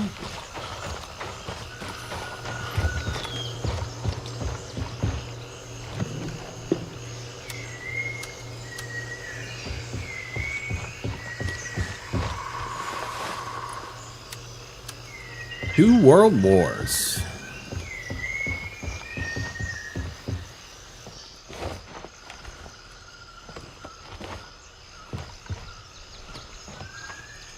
See if I can jump over the wall. Oh, I probably kicked this door in. I'm an idiot.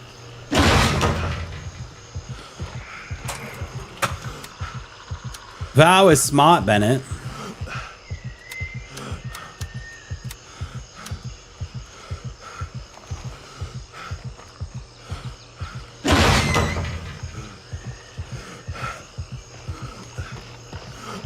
Alright, still no, like, documents on the boat.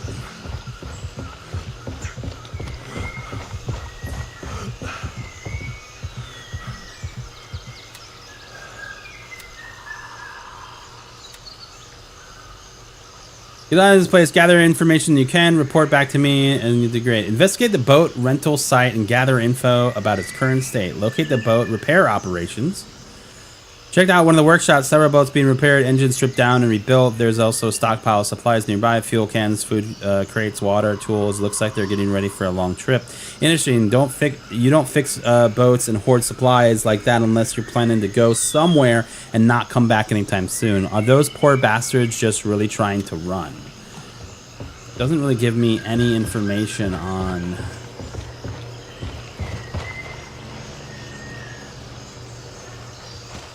Doesn't really give me any information on anything. Maybe I missed something.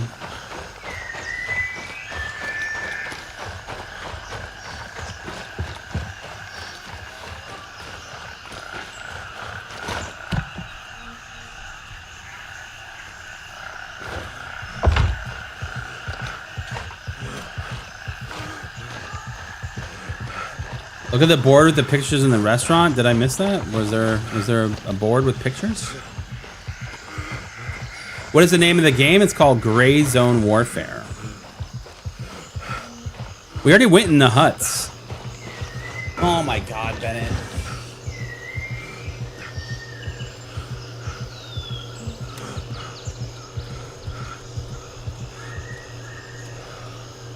What the fuck was that, dude?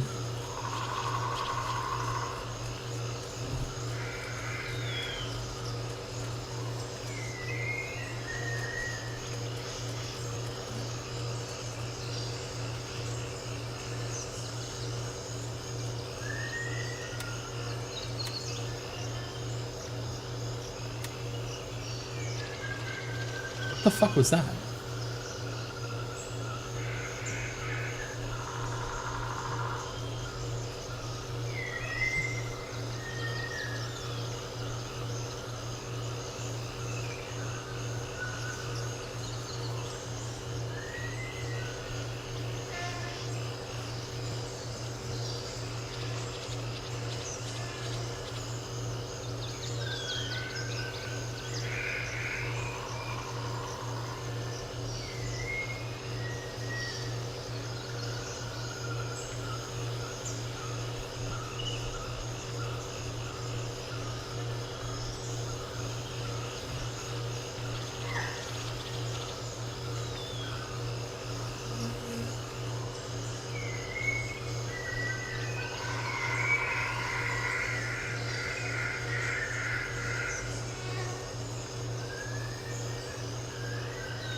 God.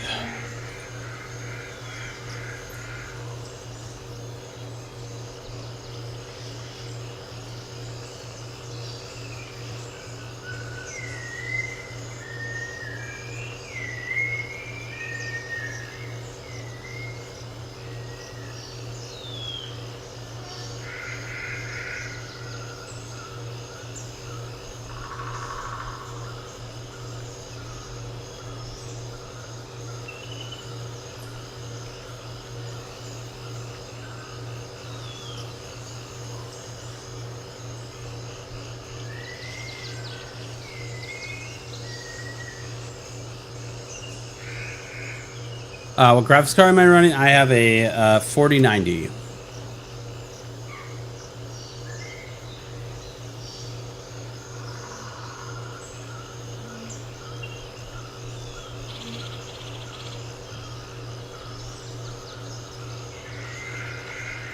Ah. There we go. You were right. It was here.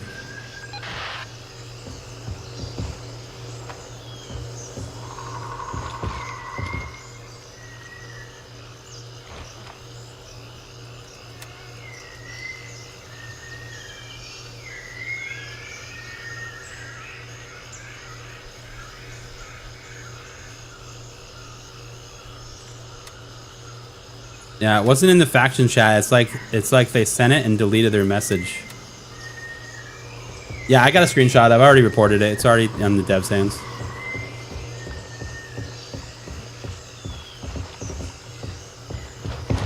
Alright, task. Alright, retrieve the intel and report back. Locate pertinent intel. So I guess this is now in the little huts over here.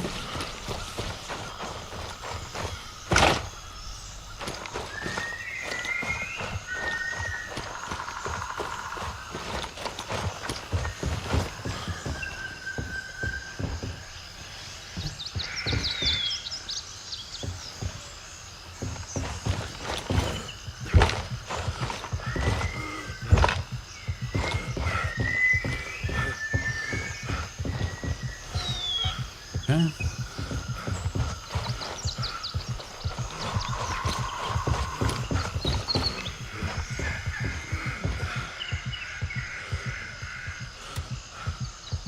So we gotta hand that over.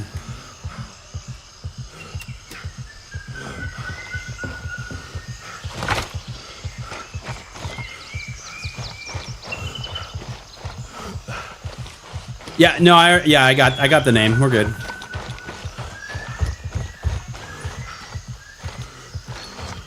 We're good.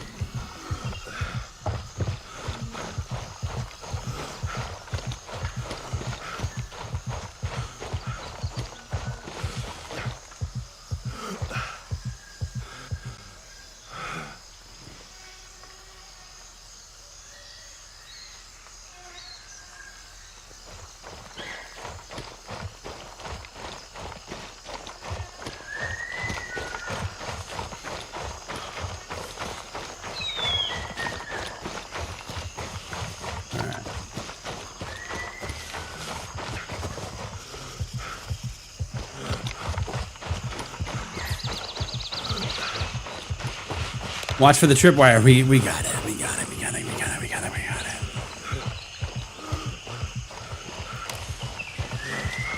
it. We got it.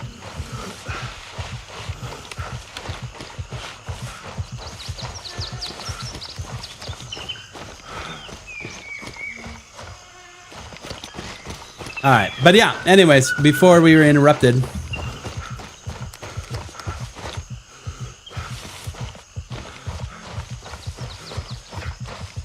But yeah, I'm running a 4090. We're not gonna get a new. There's no point to buy a new grav scar for me right now at this point, with the 4090 being basically equivalent to like a 5080. So it's kind of like I don't see the point in, unless we were gonna buy a 5090, which is gonna be like a $3,000 investment. I don't really feel like doing that. So we're just gonna basically take this when we build the new PC with the Corsair stuff. We're just going to take the 4090 out of our current gaming PC and chuck it in the new one. What are my in-game settings? If you type in ! settings in chat, you will get the settings. It's currently what we're running.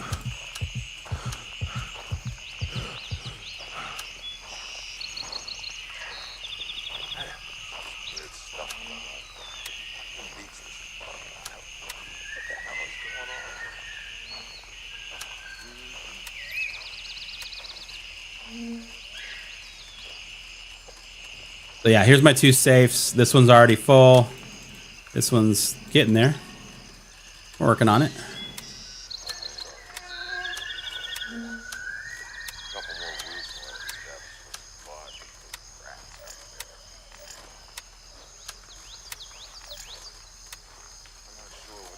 All right, let's turn in our grease.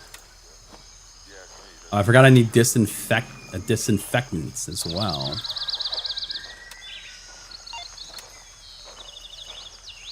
Man, we need the cylinders. We don't have any of those.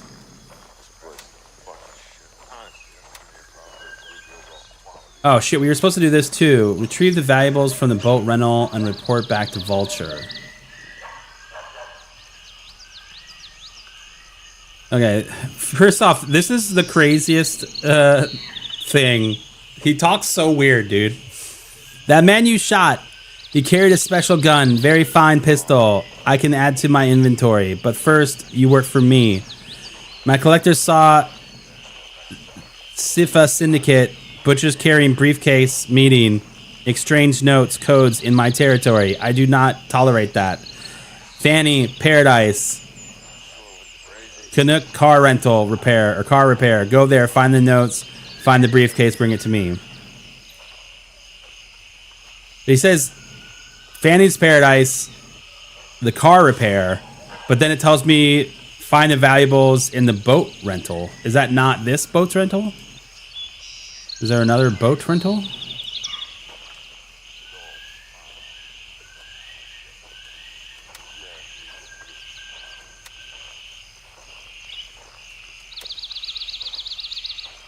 Is there another boat rental over here?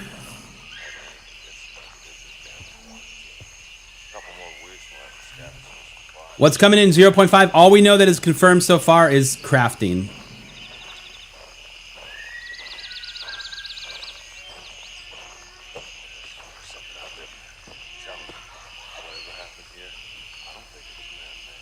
Yeah, so that's I kind of run the similar thing with the safes. So this safe is always full. I always try to keep one safe full that I just don't sell, and I just have a bunch of high value loot in here. Unless there's something that I need desperately for like a long-term task, I'm not going to use it. And then this one I just fill up, and then once this one's full, I sell this one, and then I just use this guy for my money. So I just put the money in here. Which technically you could just put the tack wallet and whatever and put, you know, if I actually run out of room in both, I put them in both, but.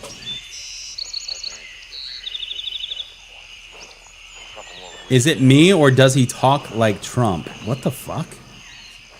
What? I don't talk like Trump, dude. It's in a case hidden under the stove at the boat rental. Okay, well, we're gonna have to go get that then. You're basically the Elon Musk of Gray Zone. I don't like that either, man. Fuck both those guys, dude.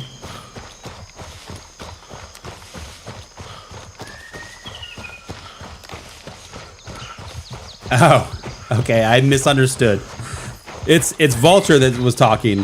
Vulture. I thought you were saying that I talk like that, dude. What the fuck?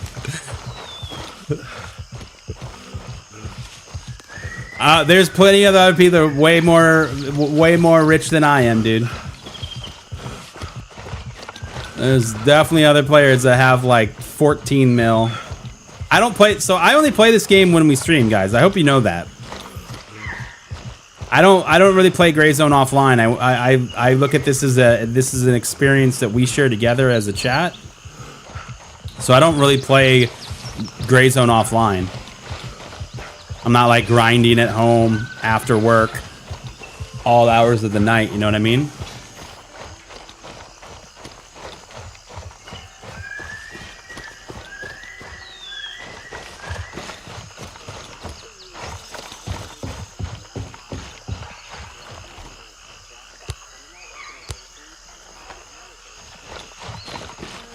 $16 mil for you currently, Nate? See, exactly. I'm not even at a mil anymore. I'm at like 900 or 600 or something like that.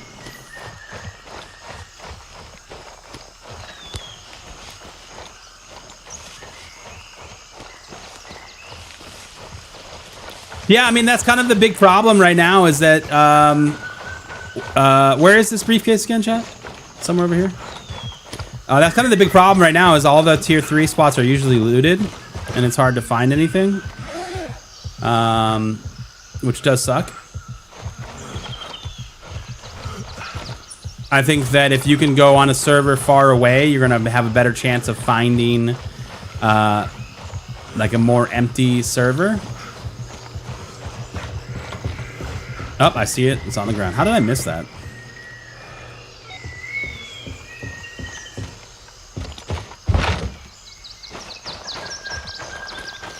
The game is called Gray Zone Warfare. It's on PC. It's on Steam, early access.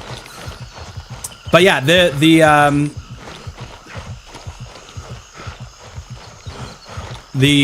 tier 3 zones are always usually overrun. Obviously, if you can go and find a empty server, you're in luck.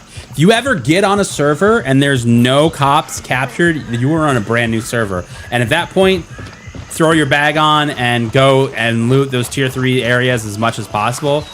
The other day we found a server and it was literally a brand new server. There were 0 cops. There was 0 cops that were captured, and there was me and 2 other people on them. And one of them was in Midnight Sapphire. The other one was in Fort Nerith. And we said, all right, well, we're gonna go to Tiger Bay.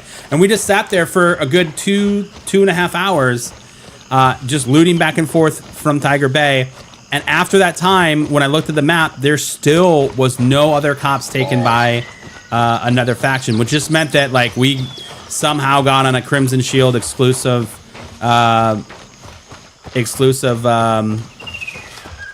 server for whatever reason.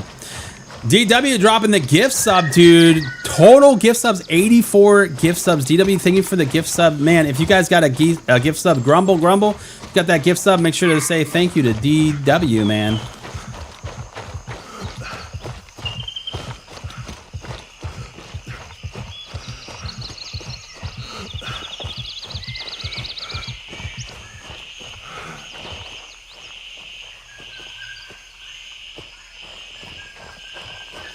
Yeah, clearly, you know, clearly there's a problem with cheating in the game, man. It is very unfortunate because it's only going to ruin the game unless they do something about it.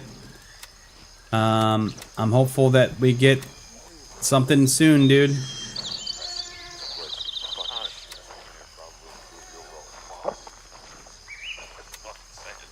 Hey, look at that. We did it. We did it.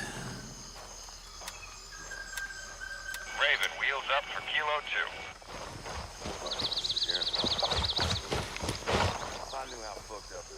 2. Get enough drinks.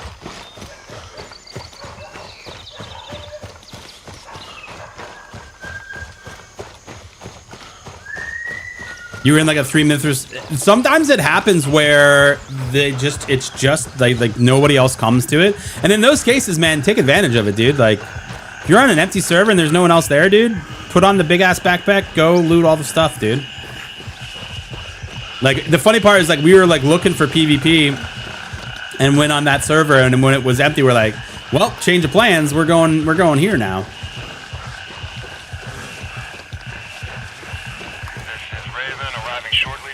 Let's hope they don't add magic spells, magical spells or colorful weapons. Listen, they asked me about custom skins and stuff in the game, the things that I would like to see, and you bet your ass I asked for a pink-ass weapon, dude. You bet your ass I was like, give me the pinkest, brightest pink weapon ever. I would rock that shit every day, dude. Give me some pink-ass weapons and then like some dances. Some dance emotes. Let me do some spins and shit, dude. Ready up, we're taking off.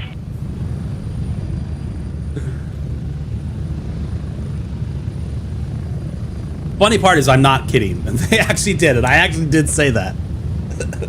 They got a good laugh out of it. I would rock that though, man. It would piss so many people off, dude. It would piss so many people off, dude. I'm gonna need some cat ears for my helmet, please.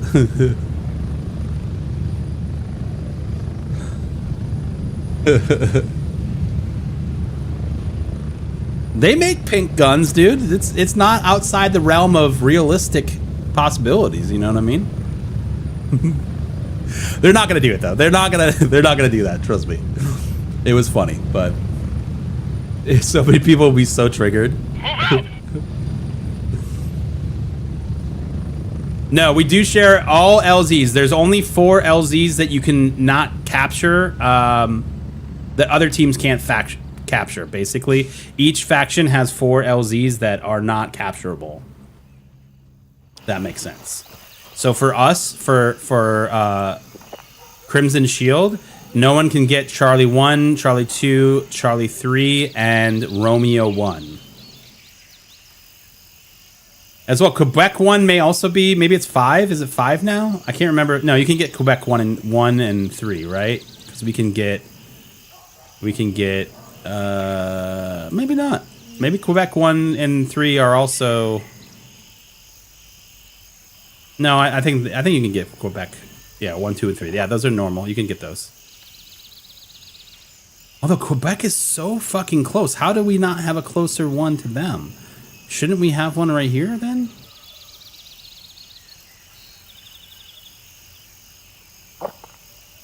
Shouldn't we have one right there?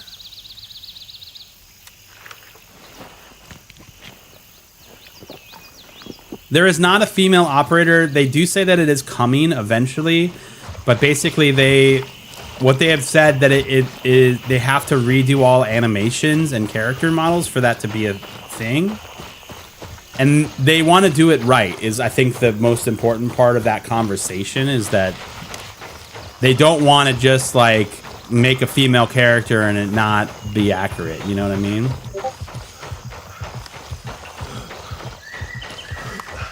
And I can respect that. I can respect that. I do think it's important. It's an important piece of the conversation. The inclusion of that is a good thing. It's not going to hurt anybody by including that, you know? And if it does, then, you know, you've got a bigger problem, I think.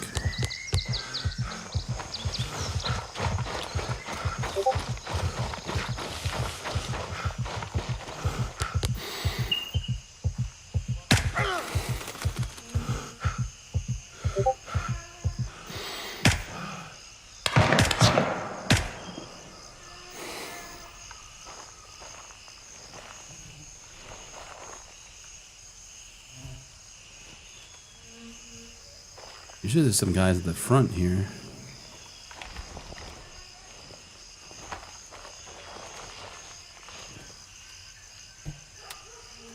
Find out what happened. I don't think I have this key on me.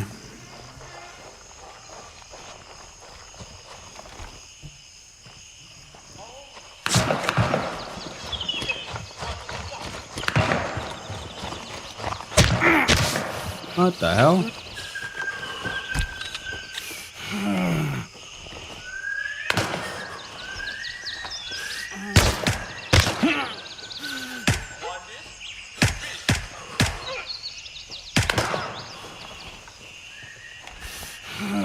What the fuck was this other guy that just went?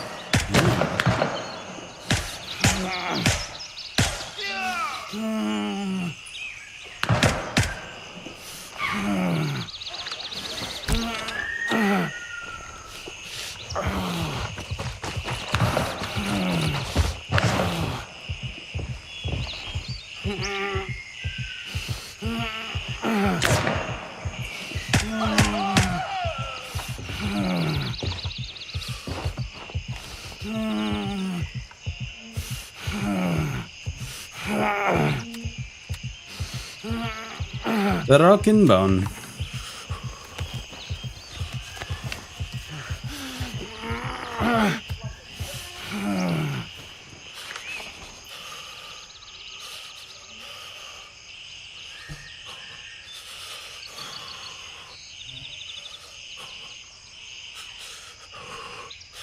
I did read that the new COD isn't going to have all the stupid skins. Yeah, that I also read that, and I hope that that's the case, man. I would love to see them go back to the basics. I think they learned a lot from the Battlefield release. The problem is it's going to be Warzone. It's going to be Warzone that's going to do it. It's going to be the free-to-play game that's going to do it, not the Call of Duty game. It'll be weird. I don't know.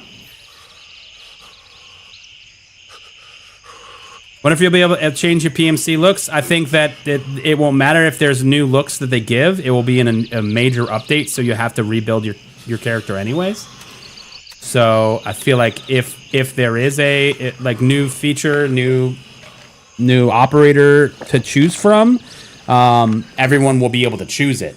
And versus like going to like it's GTA and you go to the barber to get a new haircut, you know.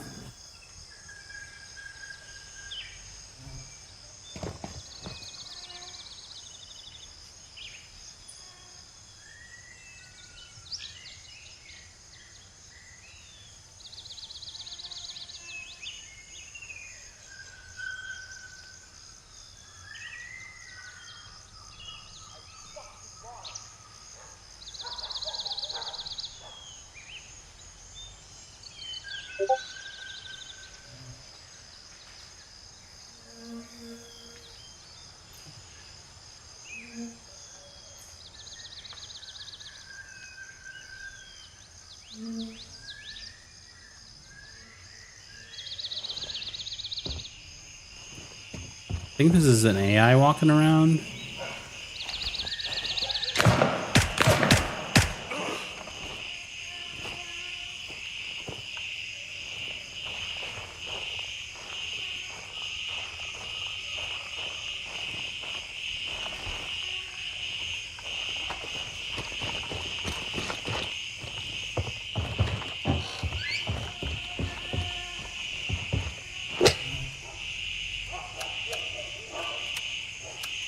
See. Yeah, I would rock a lady.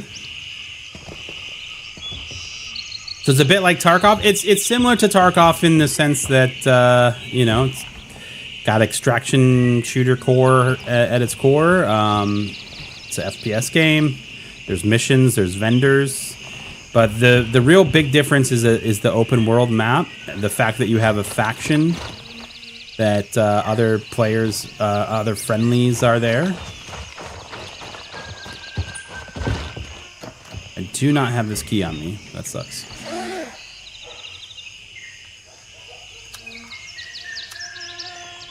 So there are similarities, obviously.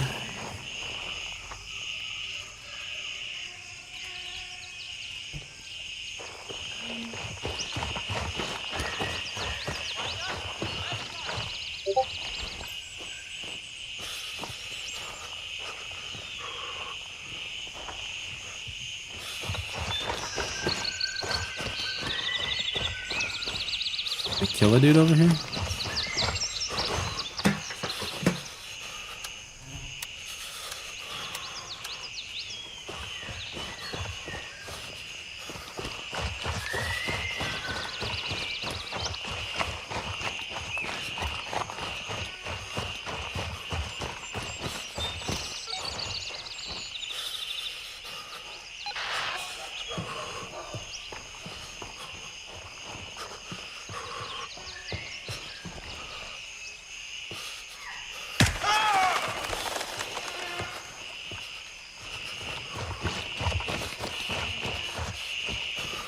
Like if there's anybody at Warden, they're gonna come here soon. The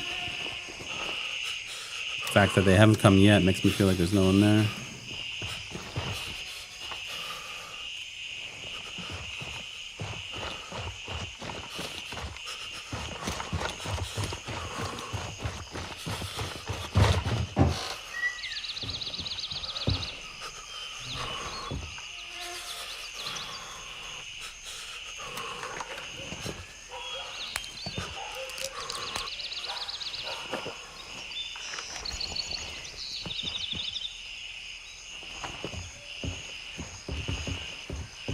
We need repellent, or do we need something else? I can't remember what we need.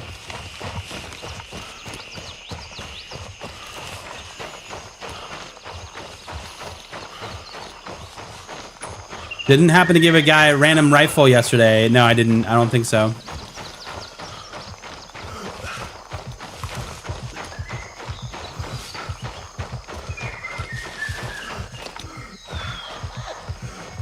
Yo, Touch Shifty, good morning, man. I have not tried Road to Vostok yet. It's a single player game, right?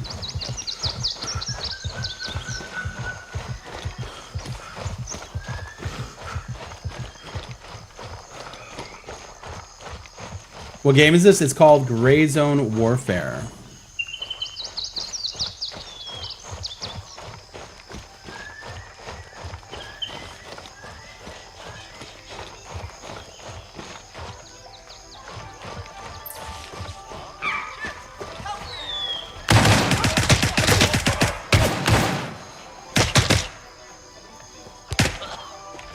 Man, I was not paying attention. I was reading Discord message.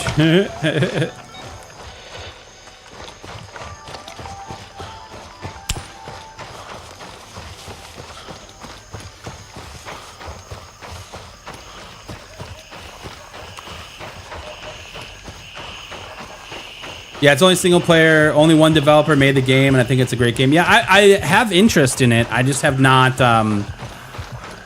I've not put some time into that. You know, the question always is whether or not people want to watch it. You know, some people like single player games have historically not done the greatest on my channel. And I think part of that is because most people they want to experience the story of a single player game themselves. Most people, right? So like, I understand that. So like when games like Uncharted or God of War came out, or even like GTA back in the day, when that story came out, I wasn't necessarily streaming GTA at the time, but I kind of referencing it. A lot of people want to experience the story for themselves, right? They want to play through it. And I get that because I'm the same way. If I have a friend that I like watching their streams and they're playing a game that I'm also playing and they're playing the story part of it, I don't necessarily want to watch that because I want to experience that for myself. Oh shit. Just kidding. I'm kidding.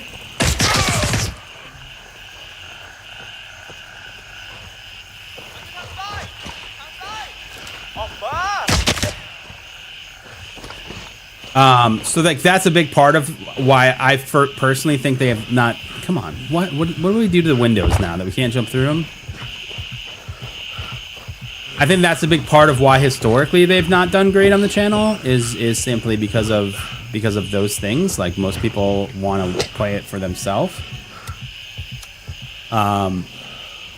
But I wouldn't necessarily be against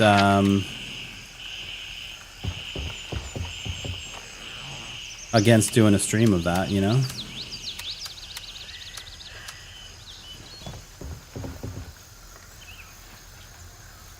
Oh, I passed it. I went past it. Well, while we're here. We're here.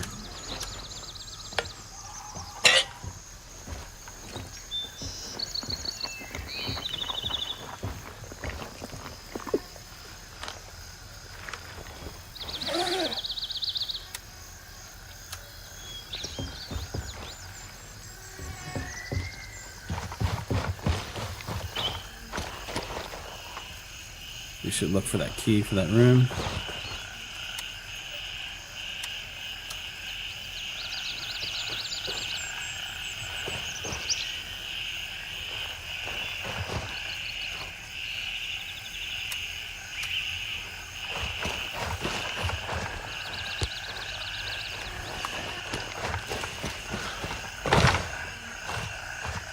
Rocket League.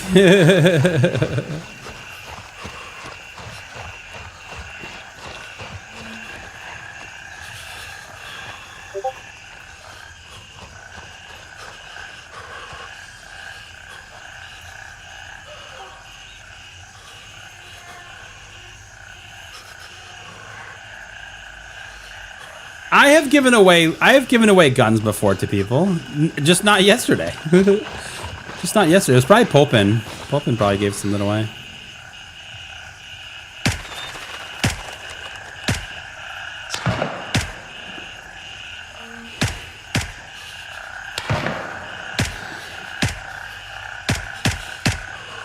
Didn't that guy so many chances?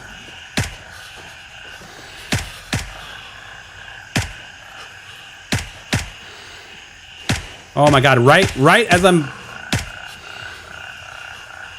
about to shoot, I frickin' lose my breath.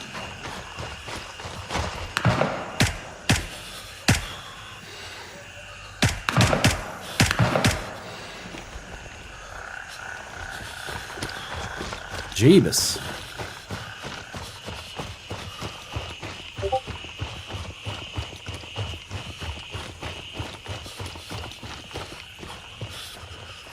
You had some click moments last night, dude. We all do. We all do.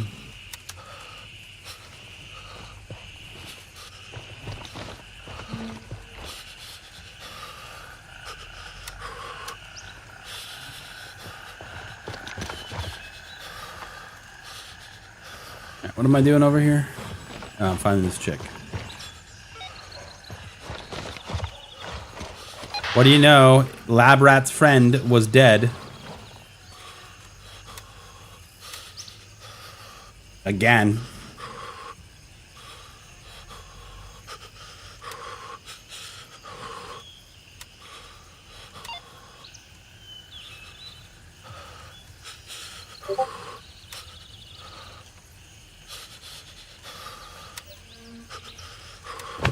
Yeah, that's not what I wanted to do. I really would like for them to add in the ability to double tap the item to use it while you're out in the world. That would be great. Thank you.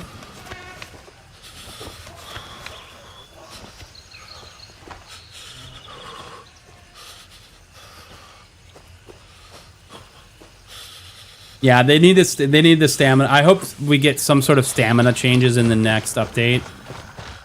Like, I don't think that they'll be doing, if they're doing crafting as like the big thing next update, I doubt that they're gonna bring in another big component like skills, because it sounds like maybe hideout / crafting is the big thing coming in 0.5, so that skills wouldn't be until 0.6. But I really do hope they bring some sort of crafting, or not crafting, some sort of stamina when it comes to the game, because like right now the stamina is pretty cumbersome. It doesn't feel great. I think specifically from a tactical sprint standpoint, there's nothing that feels worse than jumping off a chopper getting shot at, using the tactical sprint to just try to get out of there, and then running out of it because you're either heavy or whatever, and then you are just literally walking. Like you're out of stamina completely, so you're just walking. I feel like if you looked at the little guy in the top left-hand corner and you see how he's got 1 bar on each side, I feel like there should be a second bar on the right side of the little guy, and that is your tactical sprint. And it doesn't have to be overpowered or crazy, but you should be able to sprint, get out of a situation, and then not just start walking like this when you're clearly not in cover. You know, like, it doesn't make sense to me that you use all of your ability to run. And there can be some balance here that they could add, but I just feel like having 2 things where once the tactical sprint runs out, you know, you would still have this sprint to get to a safe spot, right? Because most of the LZs, by the time that you hit that tactical sprint and use it all, you're still out in the open. And if you're getting LZ camped, or if there's someone that's catching the next chopper coming in that's shooting at you, you're just kind of screwed, man. So it's just like, I would love to see like a tactical sprint get its own bar of stamina and balance that however you need to, but that it not deplete your overall stamina, right?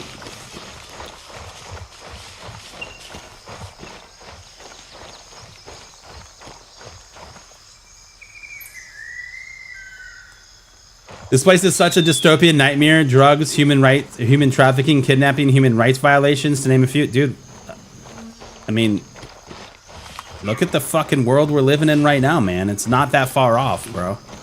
It's not that far off. We live in terrible times, man.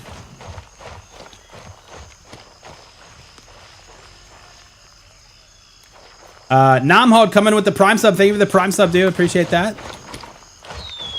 No, it's basically everywhere, dude. You know?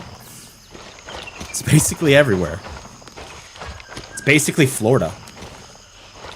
Where I fucking live.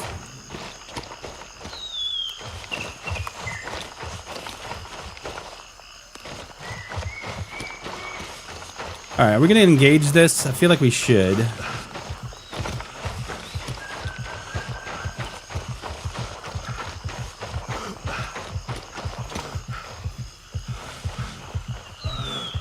I've been shooting over here for a while and haven't really heard anything, so I feel like...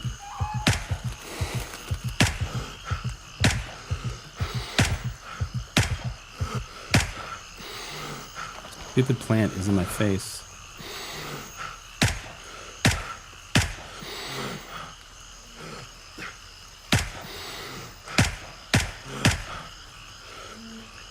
Landed in my shots.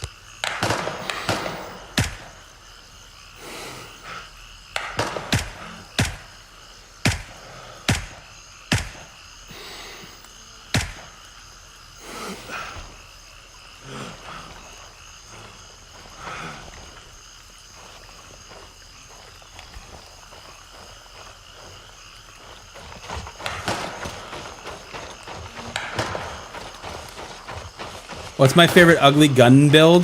I don't know, man. I think, what was that one that we had the other day that was kind of goofy looking? We had one a while ago. I think we took it off somebody, though. Wasn't actually our build.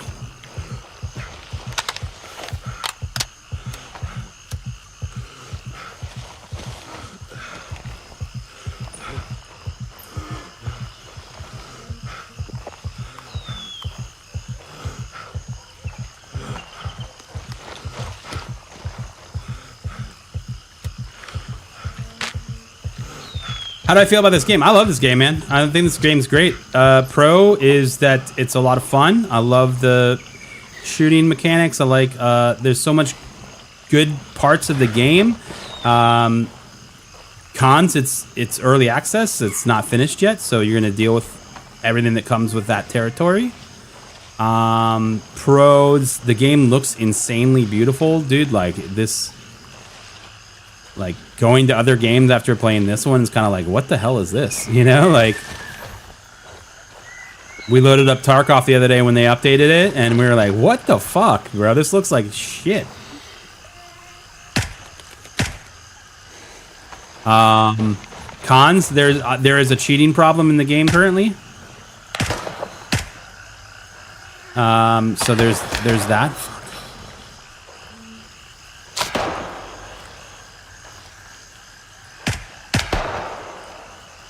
There's currently a cheating problem in the game. So that's big con. This doesn't bother me that much, but it does bother some people that because it's early access, there's going to be a lot of wipes. So every time there's a new major update, they wipe your progress and character. Again, that doesn't really bother me, but it does bother some people.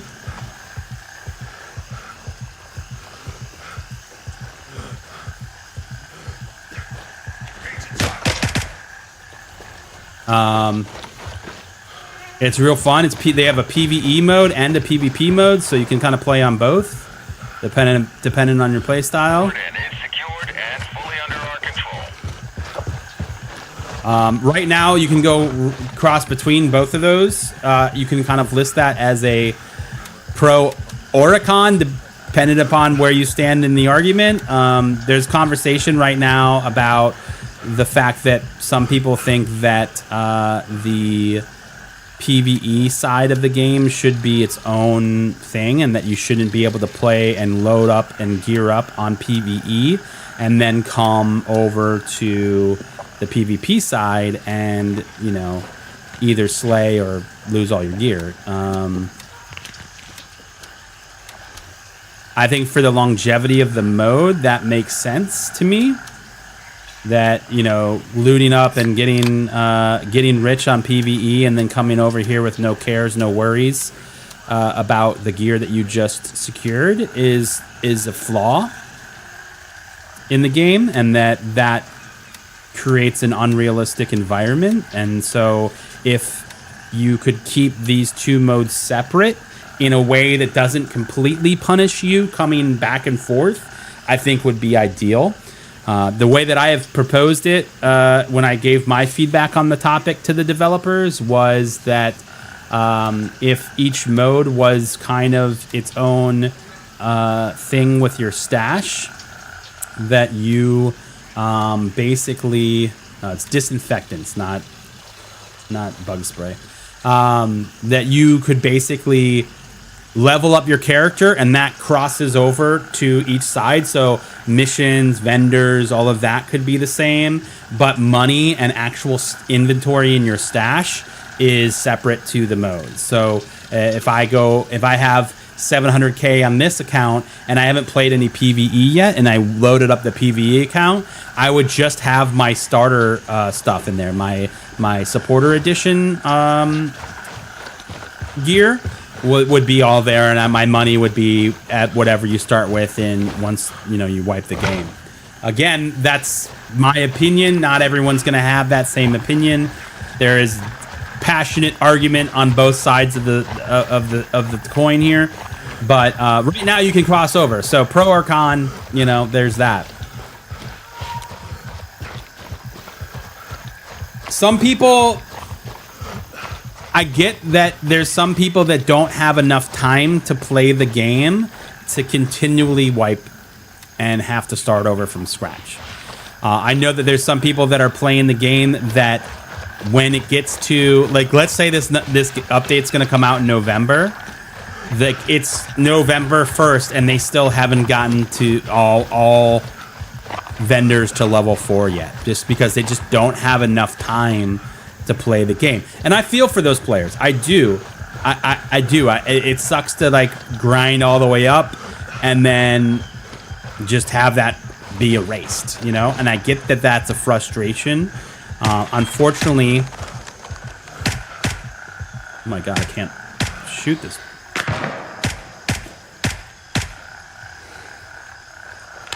Unfortunately, in those situations, when they develop new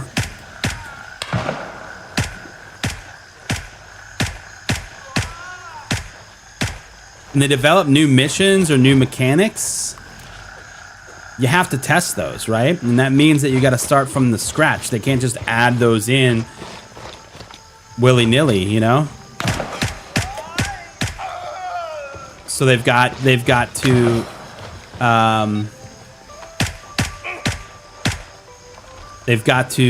start you back at the beginning. Dude, we're finding the Fanny Paradise key a lot now. I remember that being such a hard key to find last wipe.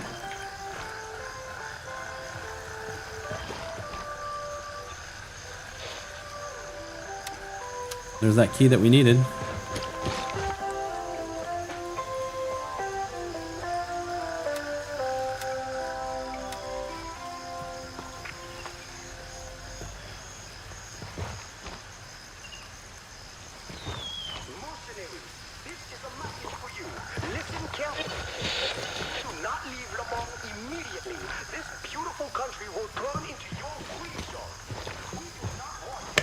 Is this what I need?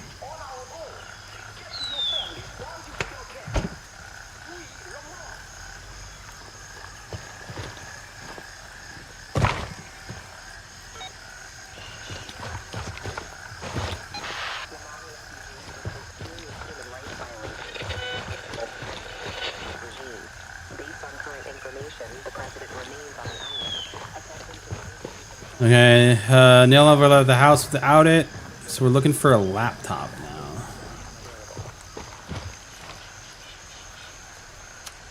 Go.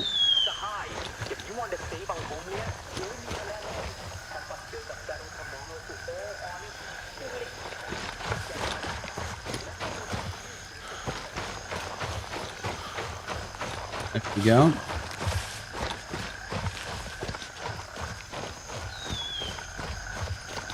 Yeah, I would love to see Vulture be the PvP vendor.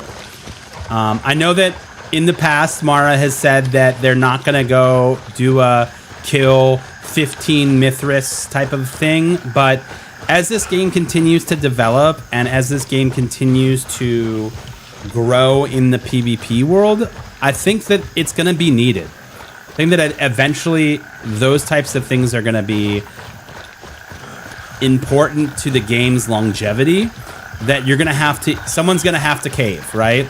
And whether that's the players just giving up on it, or that's the developers saying, okay, while this was not our necessarily intention with the PvP side, we do understand it.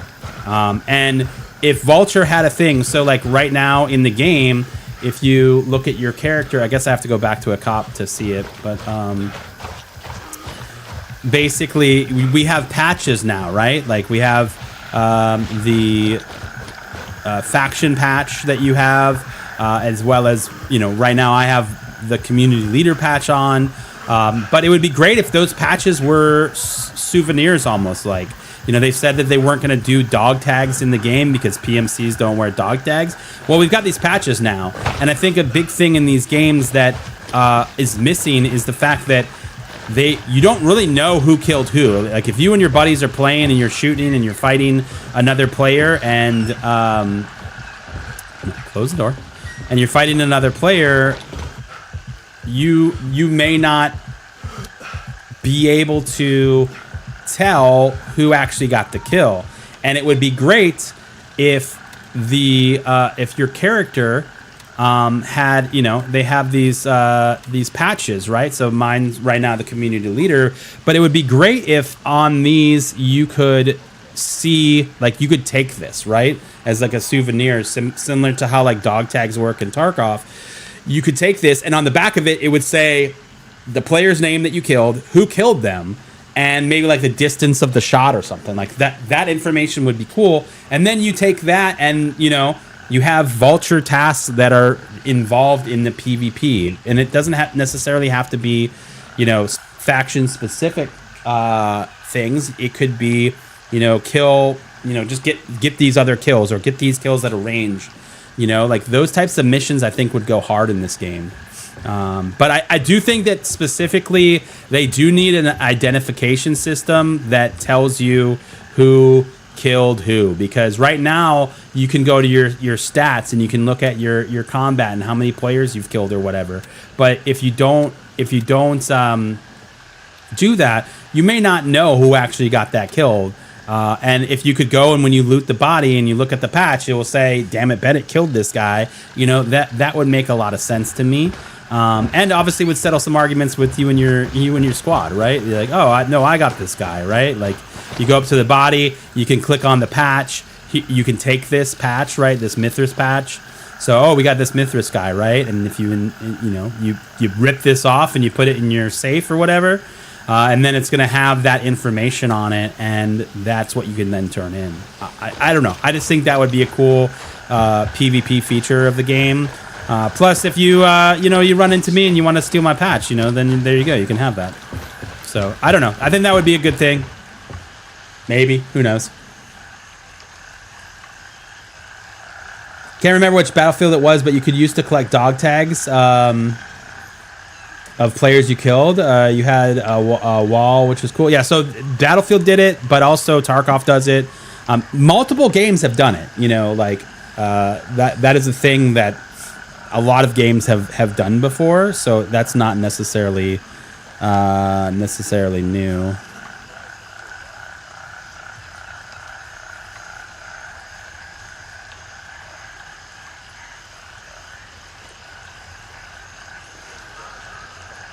Come to Tarkov. We welcome all Timmies. I've been playing Tarkov since like 2018. I want to say.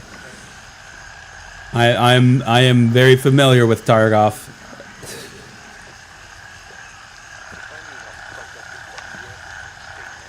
Even at the bare minimum, it should tell you who killed who. Right? I agree with that. I definitely agree with that. At the very minimum, the game should tell you who got the kill. I think that is almost a no-brainer when it comes to the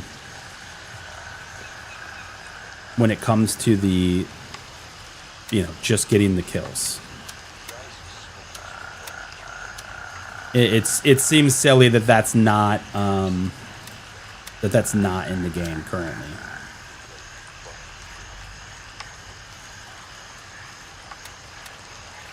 You know what I mean?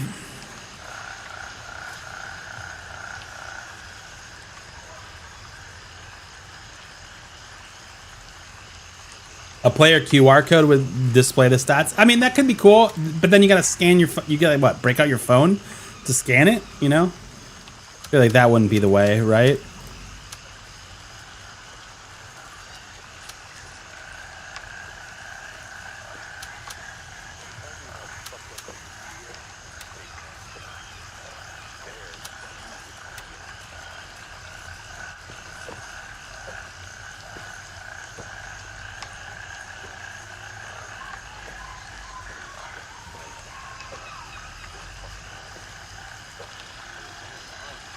Yeah, I mean, migrating the skill gap, dude, or mitigating the skill gap could definitely be the separation there for sure. But I mean, that kind of happens naturally, if I'm being honest, right? Like, people that play on PvP play on PvP. Most people that are playing PvE stay there, right?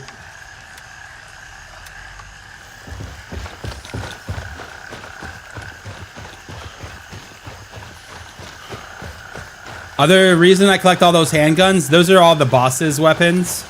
So those are just the custom ones. It's more of a OCD, ADD hoarder mentality of, well, I got it, I might as well just put it here. No reason. Absolutely no reason other than the guns are custom. It gives my brain serotonin, I guess. I don't know. Like, that's probably it.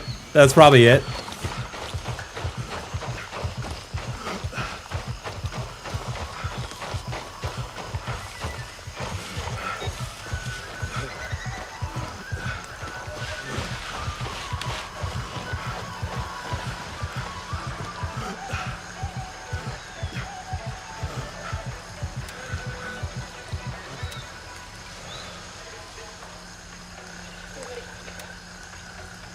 Alright, we're in the restaurant. What are we searching for?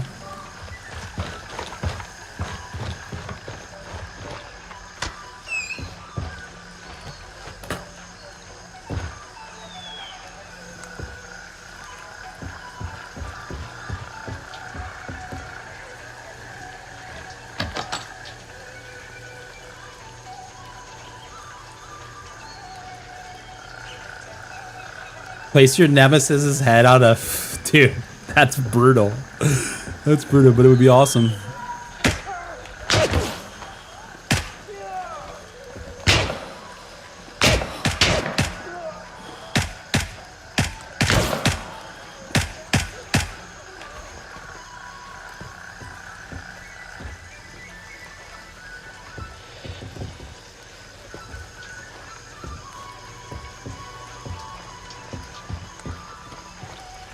Okay, nothing to see here. Right, no.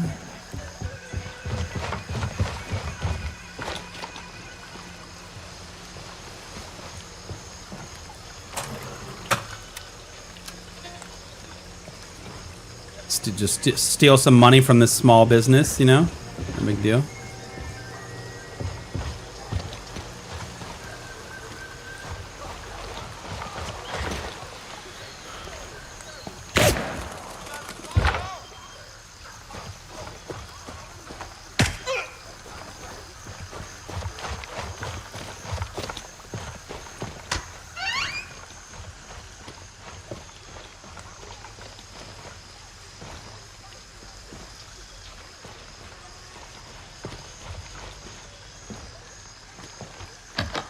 What am I even looking for?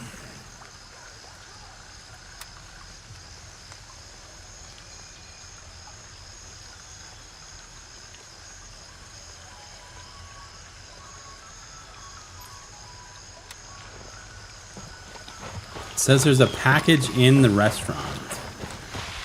Did not see said package. Happy Tuesday. Yo, Free Escape. What's up, brother?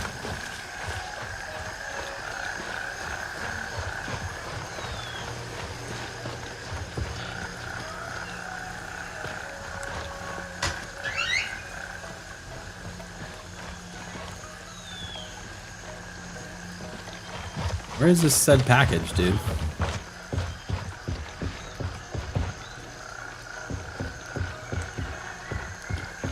Oh my god. I walked in here and I like didn't even see this.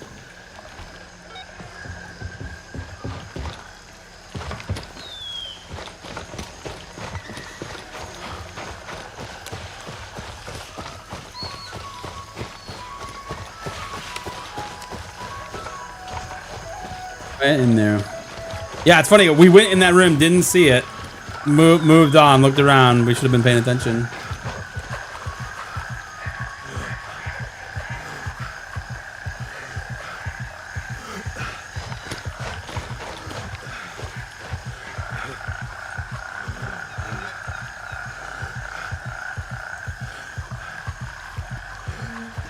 I mean, I get what you're saying with the QR code thing, Lemonade. It could be an idea. I think we need to fully flesh it out, like the purpose of it, though, right?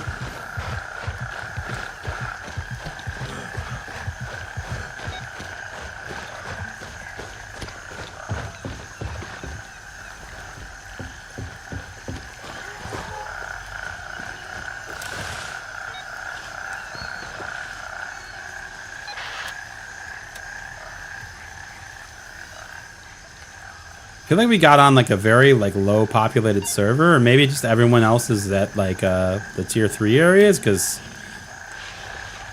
not complaining about not dying, but also we haven't run into anything. You know what I mean?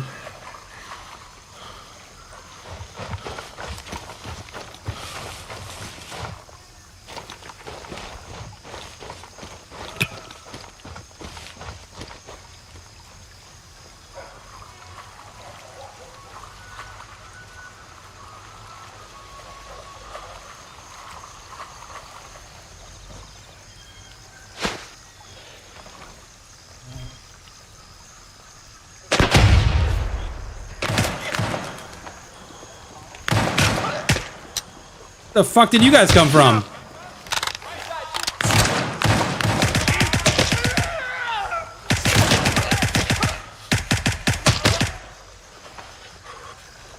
How do those guys? How?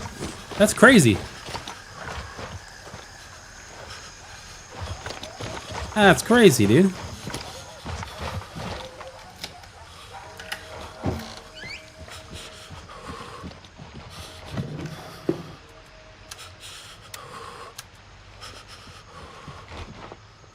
All right, chat. 66155674 6615 5674 6615 5674. Oh. Well, we didn't even need it. We didn't need it, chat. Of all the places they shoot me in the legs, dude.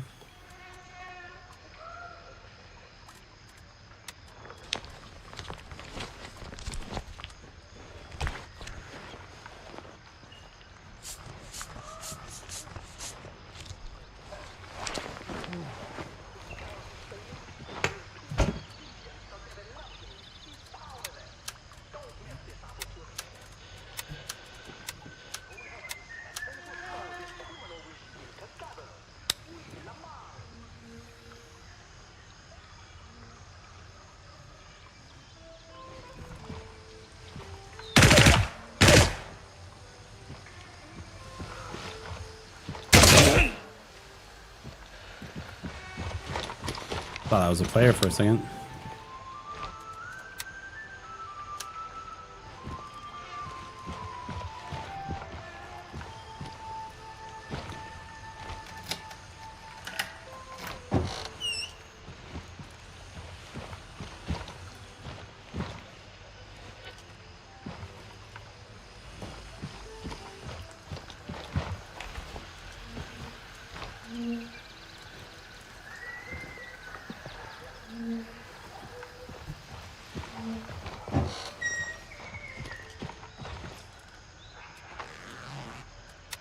$500, that's it. It's not I had a good night.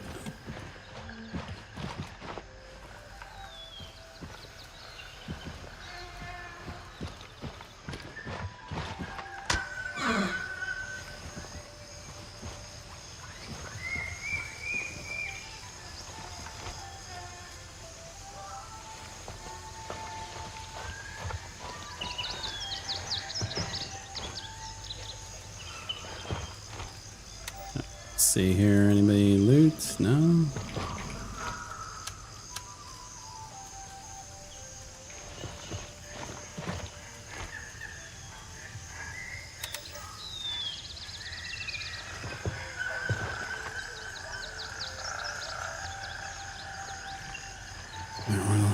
Crawl our way back over there. Can I ask you something? Sure. Sure, dude. Yo, Cork, what's up, dude? Am I a liberal? I definitely am, bro.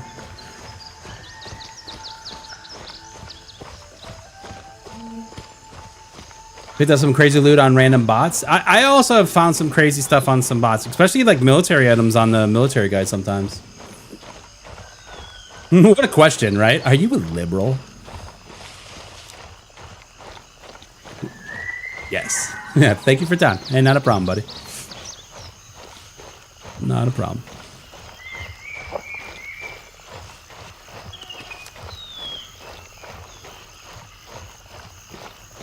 All right.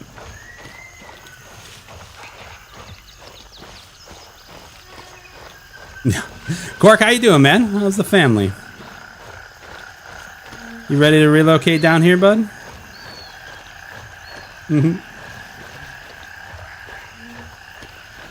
Guys, you can just ask your questions. You don't have to ask me a question. You just ask them, and I will give you an answer.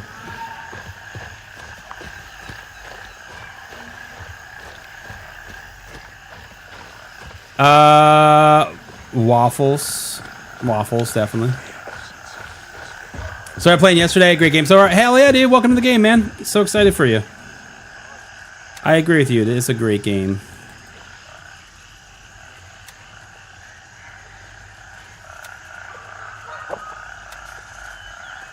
I do agree.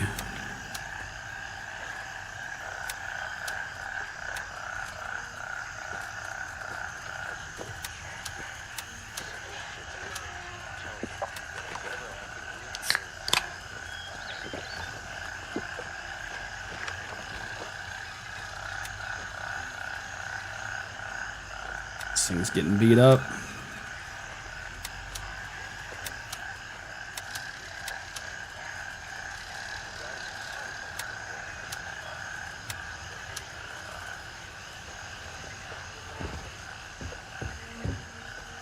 War Dogs looks cool, man. War Dogs, War Dogs Dev, I would love to play your game. Let me know, man. Hit me up. I would love to play it. Yeah, I have no problem with that, man. I would love to. I don't know if it's coming to like an alpha, beta type of a thing, or if they're doing like a preview. I don't know what they're doing, but it does look cool, man. It does look cool.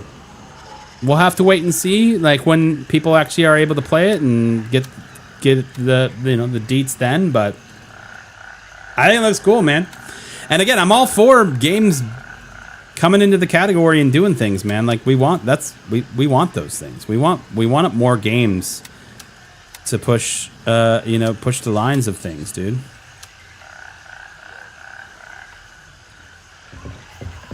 I think War Dogs is still, it's gonna have the same scenario though that I don't know if you guys remember this game. It came out, the initial concept and idea of the game looked really cool.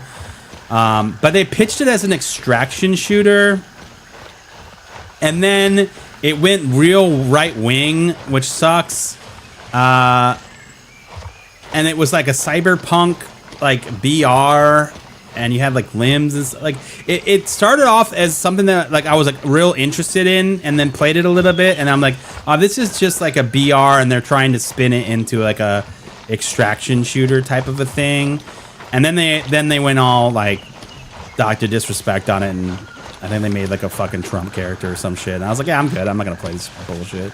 But I don't want it to. I don't want it to get to that part, where they have a cool concept. It sounds like with the whole kind of factions fighting against each other, but it still seems to be in that BR state more than everything.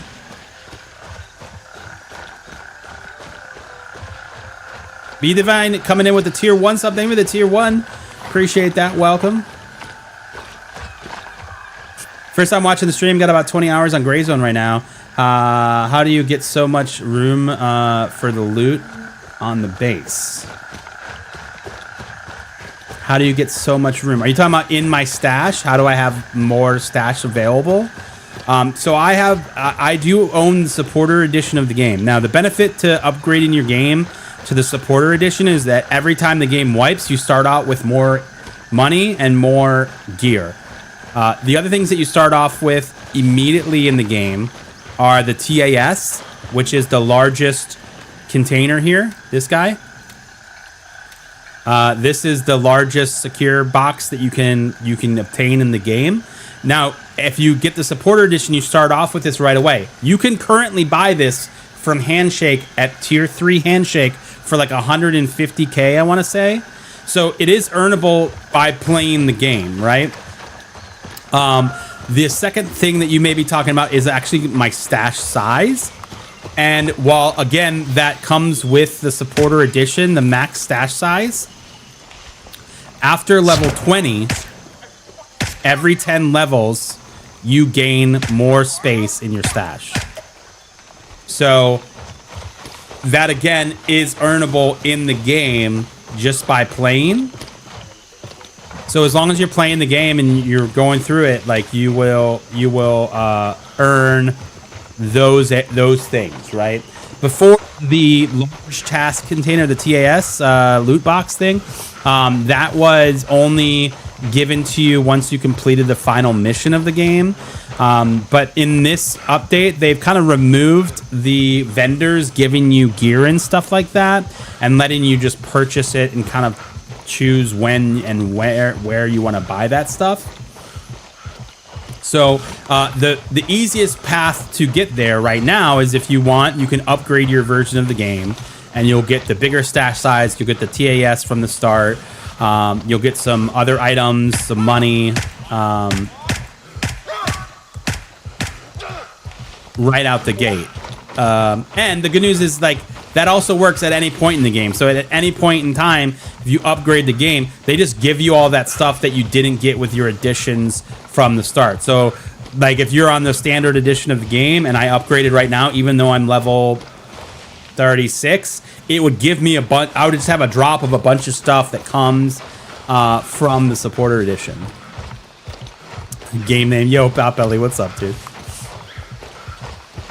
Unfortunately, this is not on console yet. Devs say that they do plan on bringing it to console, but it wouldn't be until after the game has reached the 1.0 state, which at this point in time is probably not going to be until at least 2027, more likely 2028. Well, no, definitely 2028 because November is 0.5, and we know that there's at least going to be a 0.6. So it would be end of 2028. Most likely, or 2028 beginning. All right, what am I doing here?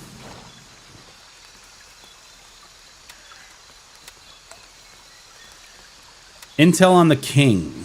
Okay.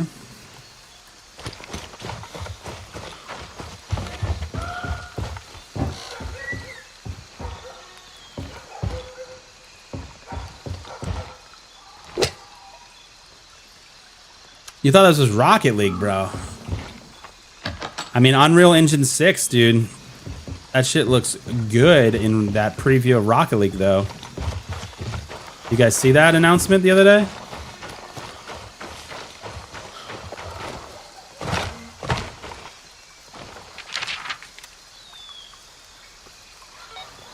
Okay. That seemed to be some of the intel that I needed.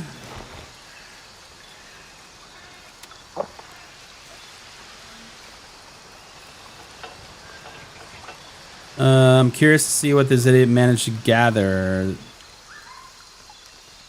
Transshipment point.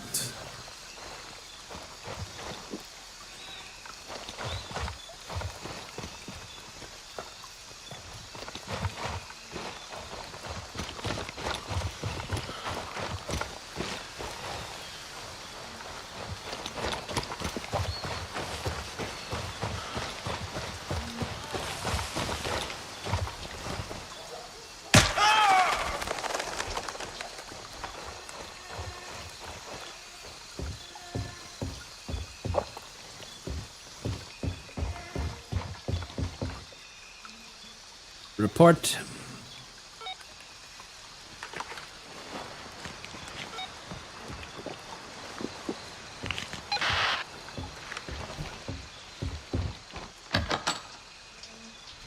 GDM4 is still kind of the top weapon. There was a moment that we thought the MCX was going to be it, but the drop off in the range, I think, really hurt it.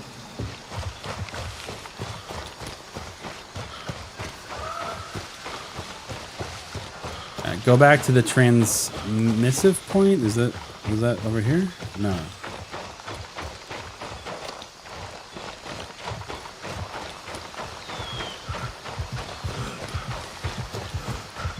Check the gas prices, dude. It was like $9 I don't know what that equates to US dollars.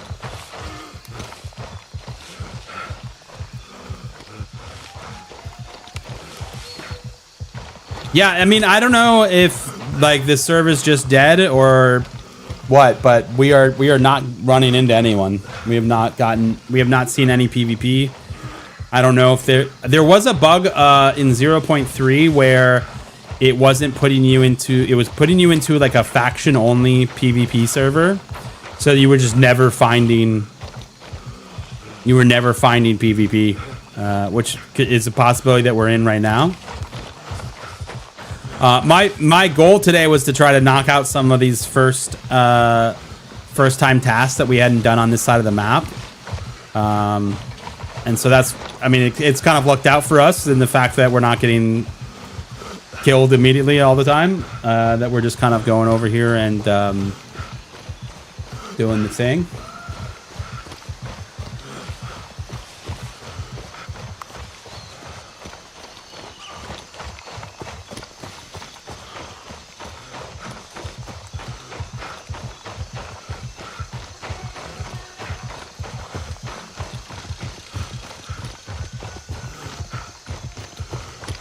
$9 equates to 34 cents.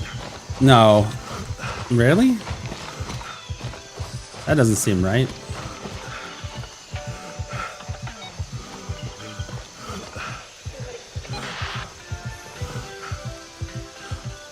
Hey, we need the dance emote, bro.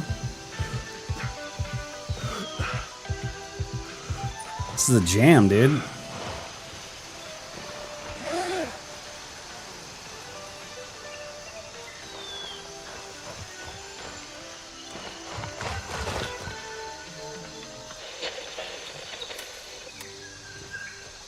Going back to the strip club.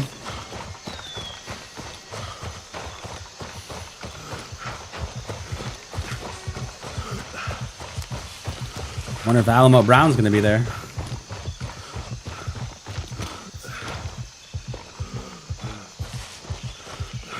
What is the name of the game? It's called Gray Zone Warfare. They've already said they're not going to add vehicles. They've been very clear about that. Right now, how the choppers work is they run on rails essentially. So imagine it as a roller coaster, right? All like you can't see it, but all throughout the map are these rails that the choppers fly on, and that's how they're programmed to do it. Is they have a certain path that they go through.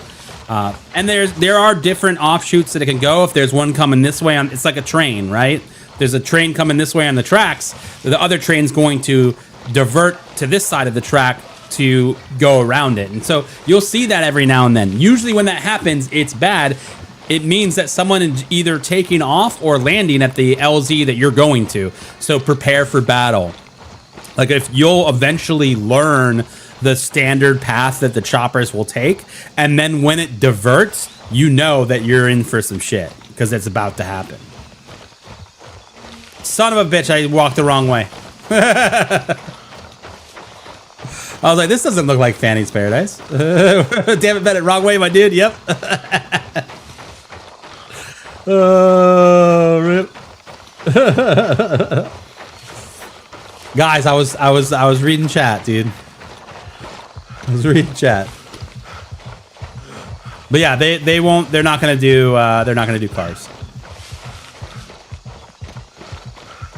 We have not run into any cheaters today, but that's also because we haven't run into anyone today. I don't know what's going on with whatever server we're on, but it's pretty dead. Server's pretty dead today for us.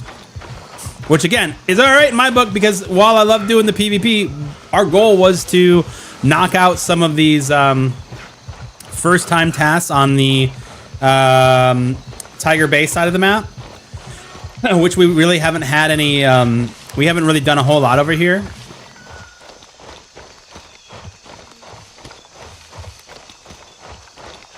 Yeah, forgetting your keys for an area does suck. Too bad it's not like GTA where you can call up your mechanic and have him bring them to you, you know? Run.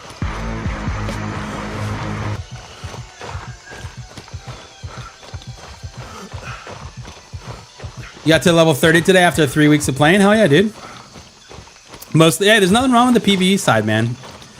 I know, like, there's people that, like, try to equate, like, your level of skill or manhood or some bullshit with playing the PvE versus the PvP. Like, dude, it doesn't matter, man.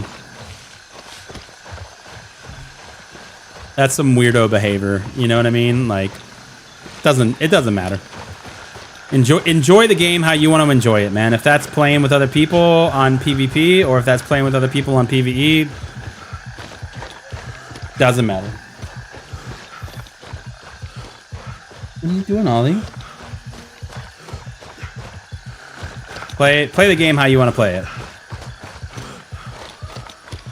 Like, I see the game in my perspective, right? Like, to me, PvE is just, there's just not enough to keep me going on PvE. And having other players standing in my way on PvP is the thing that's, like, makes it exciting and enough, right?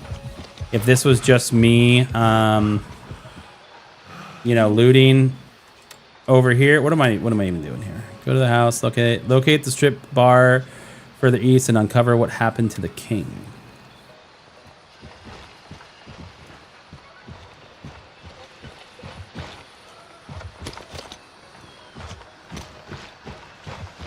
Are you the king?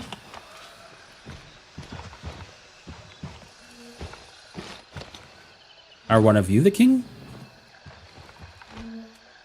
Is the sticky note the king?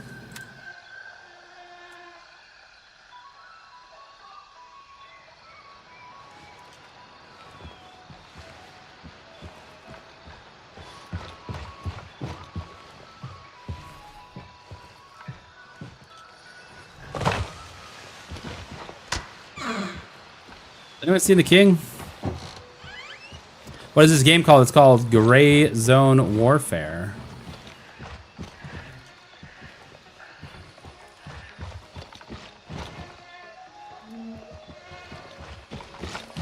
Yeah, I assume since this circle's big, it includes the house as well. So it's not anybody in the strip club.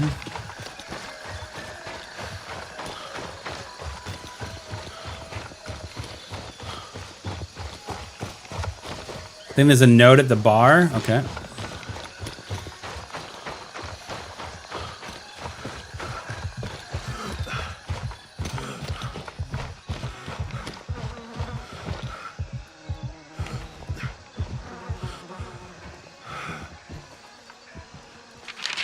King's Diary. Good job, chat.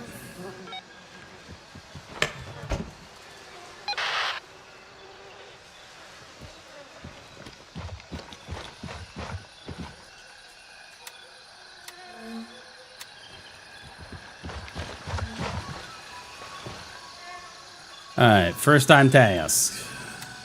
First time task, locate and repair the radio tower.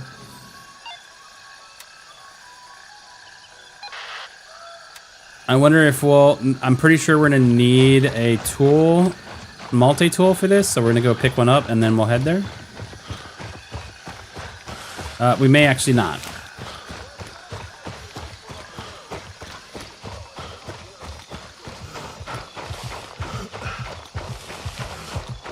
Is this on PS5? No, it's only PC right now.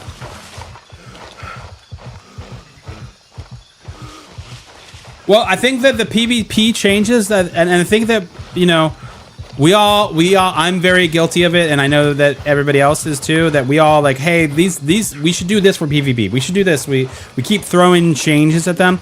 They have announced some changes, and I think that we, as players, should wait until we get to experience what those are and then make more suggestions based on that.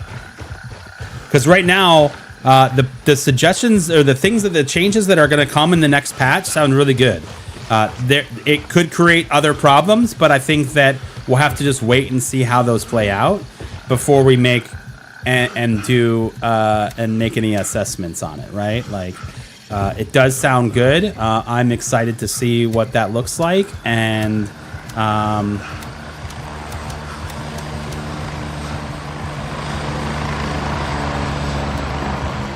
all right, that's the first enemy chopper we've heard.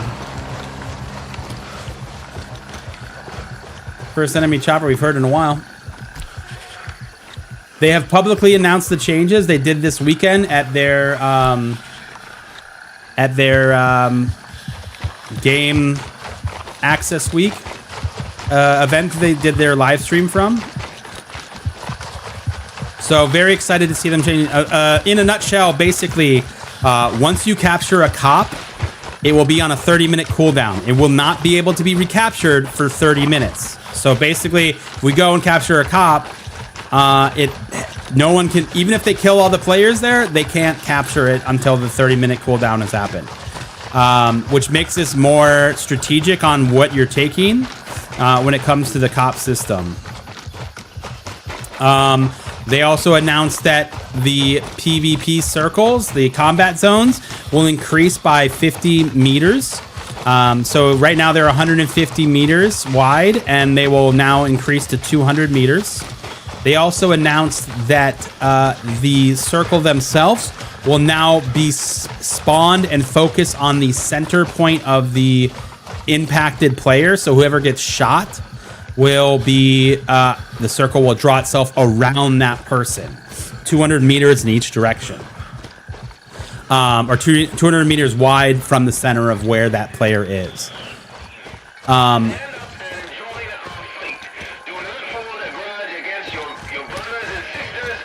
Which is awesome. And then the final thing that they've added...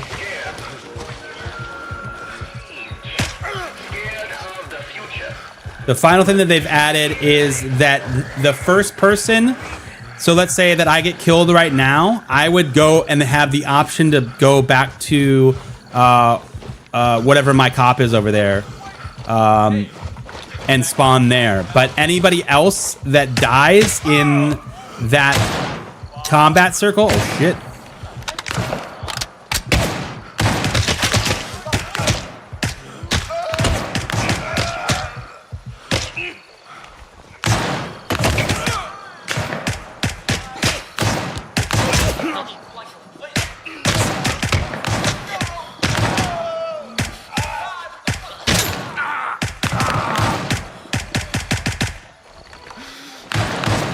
Holy shit. Thought I killed you already.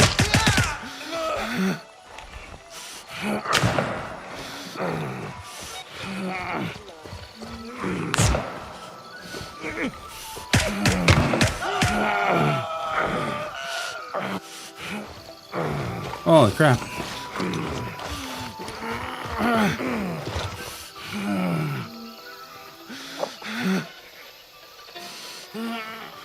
So yeah, so the circle part is great for sniping. If you snipe, it doesn't give you away anymore, which is great. It's a great addition. But we'll just have to wait and see what happens, you know, to the rest of them, you know?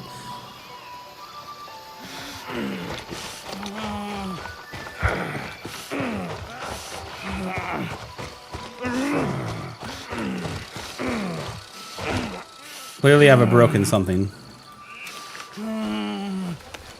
But yeah, those are the main changes right now coming to the PvP. The last one that we didn't kind of glazed over was that the first person that dies in the PvP fight. So like if I'm the victim and I get shot by somebody, it creates that zone. And if I die, I do have the chance to spawn at the cop. But everybody else after that point, if they die in the combat zone, they will go directly back to the fob. You will only have that option to respawn at the base.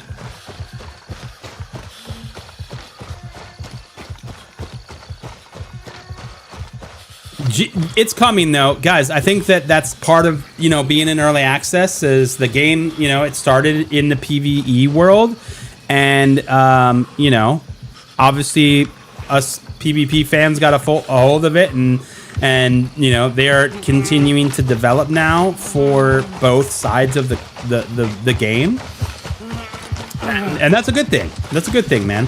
The PvP changes that they're working with and that are going to come, we do know that there are going to be more PvP focuses in the 0.5 when that releases, so that's also really good news. And so I think we just kind of have to, you know, let them cook and let them do their thing, as that's a big part of what's going on, you know. Basically, right now, if you sniped, how it draws the circle, it puts the circle in the middle of whoever you're shooting. And so if you're shooting from a very far away location, it's gonna kind of call you out and put that circle in the middle of nowhere, and it makes it very easy for someone to go, oh, he's up there. He's up there because he shot, like, the circle's way over there, and he shot me from over here. He's definitely up on that mountain. You know what I mean? And so it makes it a much easier case for them to go and just kill you, you know, in that mindset of like the circle is here. So, for example, we were over here on Gladius, and we were up here, and I killed all of the guys here, and I was hoping that someone was going to come and try to take it back, but the circle that spawned was right here, so it was pretty much a dead giveaway that I was on this hill. And then after no one came to get Gladius, I was like, all right, well, fuck this, let's go. When we like jumped down, we started making our way down, we're talking to chat, and there was someone that was coming up the hill because they knew I was up there. because the circle put itself right here in the middle. And if you draw a direct line to where I was shooting, clearly they knew that I was here. Like from this point to that point, they knew that I was in there. So they made their way up there and killed me. Now, had the circle just been here, they would have had no idea where I was. And so I think that is a very good change that we're going to be seeing in the game. And I'm all for that one. The other ones we're going to have to see. You know, we're going to have to see what they look like and what they do. But I do think that you know, it is a good place to start. You know what I mean? It is a good place to start. So we'll see more.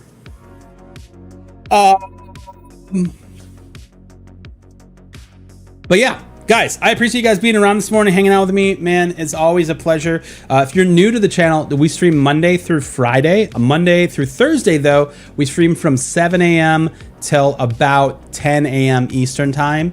And then on Friday, we stream pretty much all day or till we get tired or my wife gets off work and we're going to go do something. So 7 a.m. is always when we start. But as always, as a community leader in this game, we always go and try and spread the love in the world of Gray Zone, and you know, raid some other streamers that we know. So we're gonna go raid.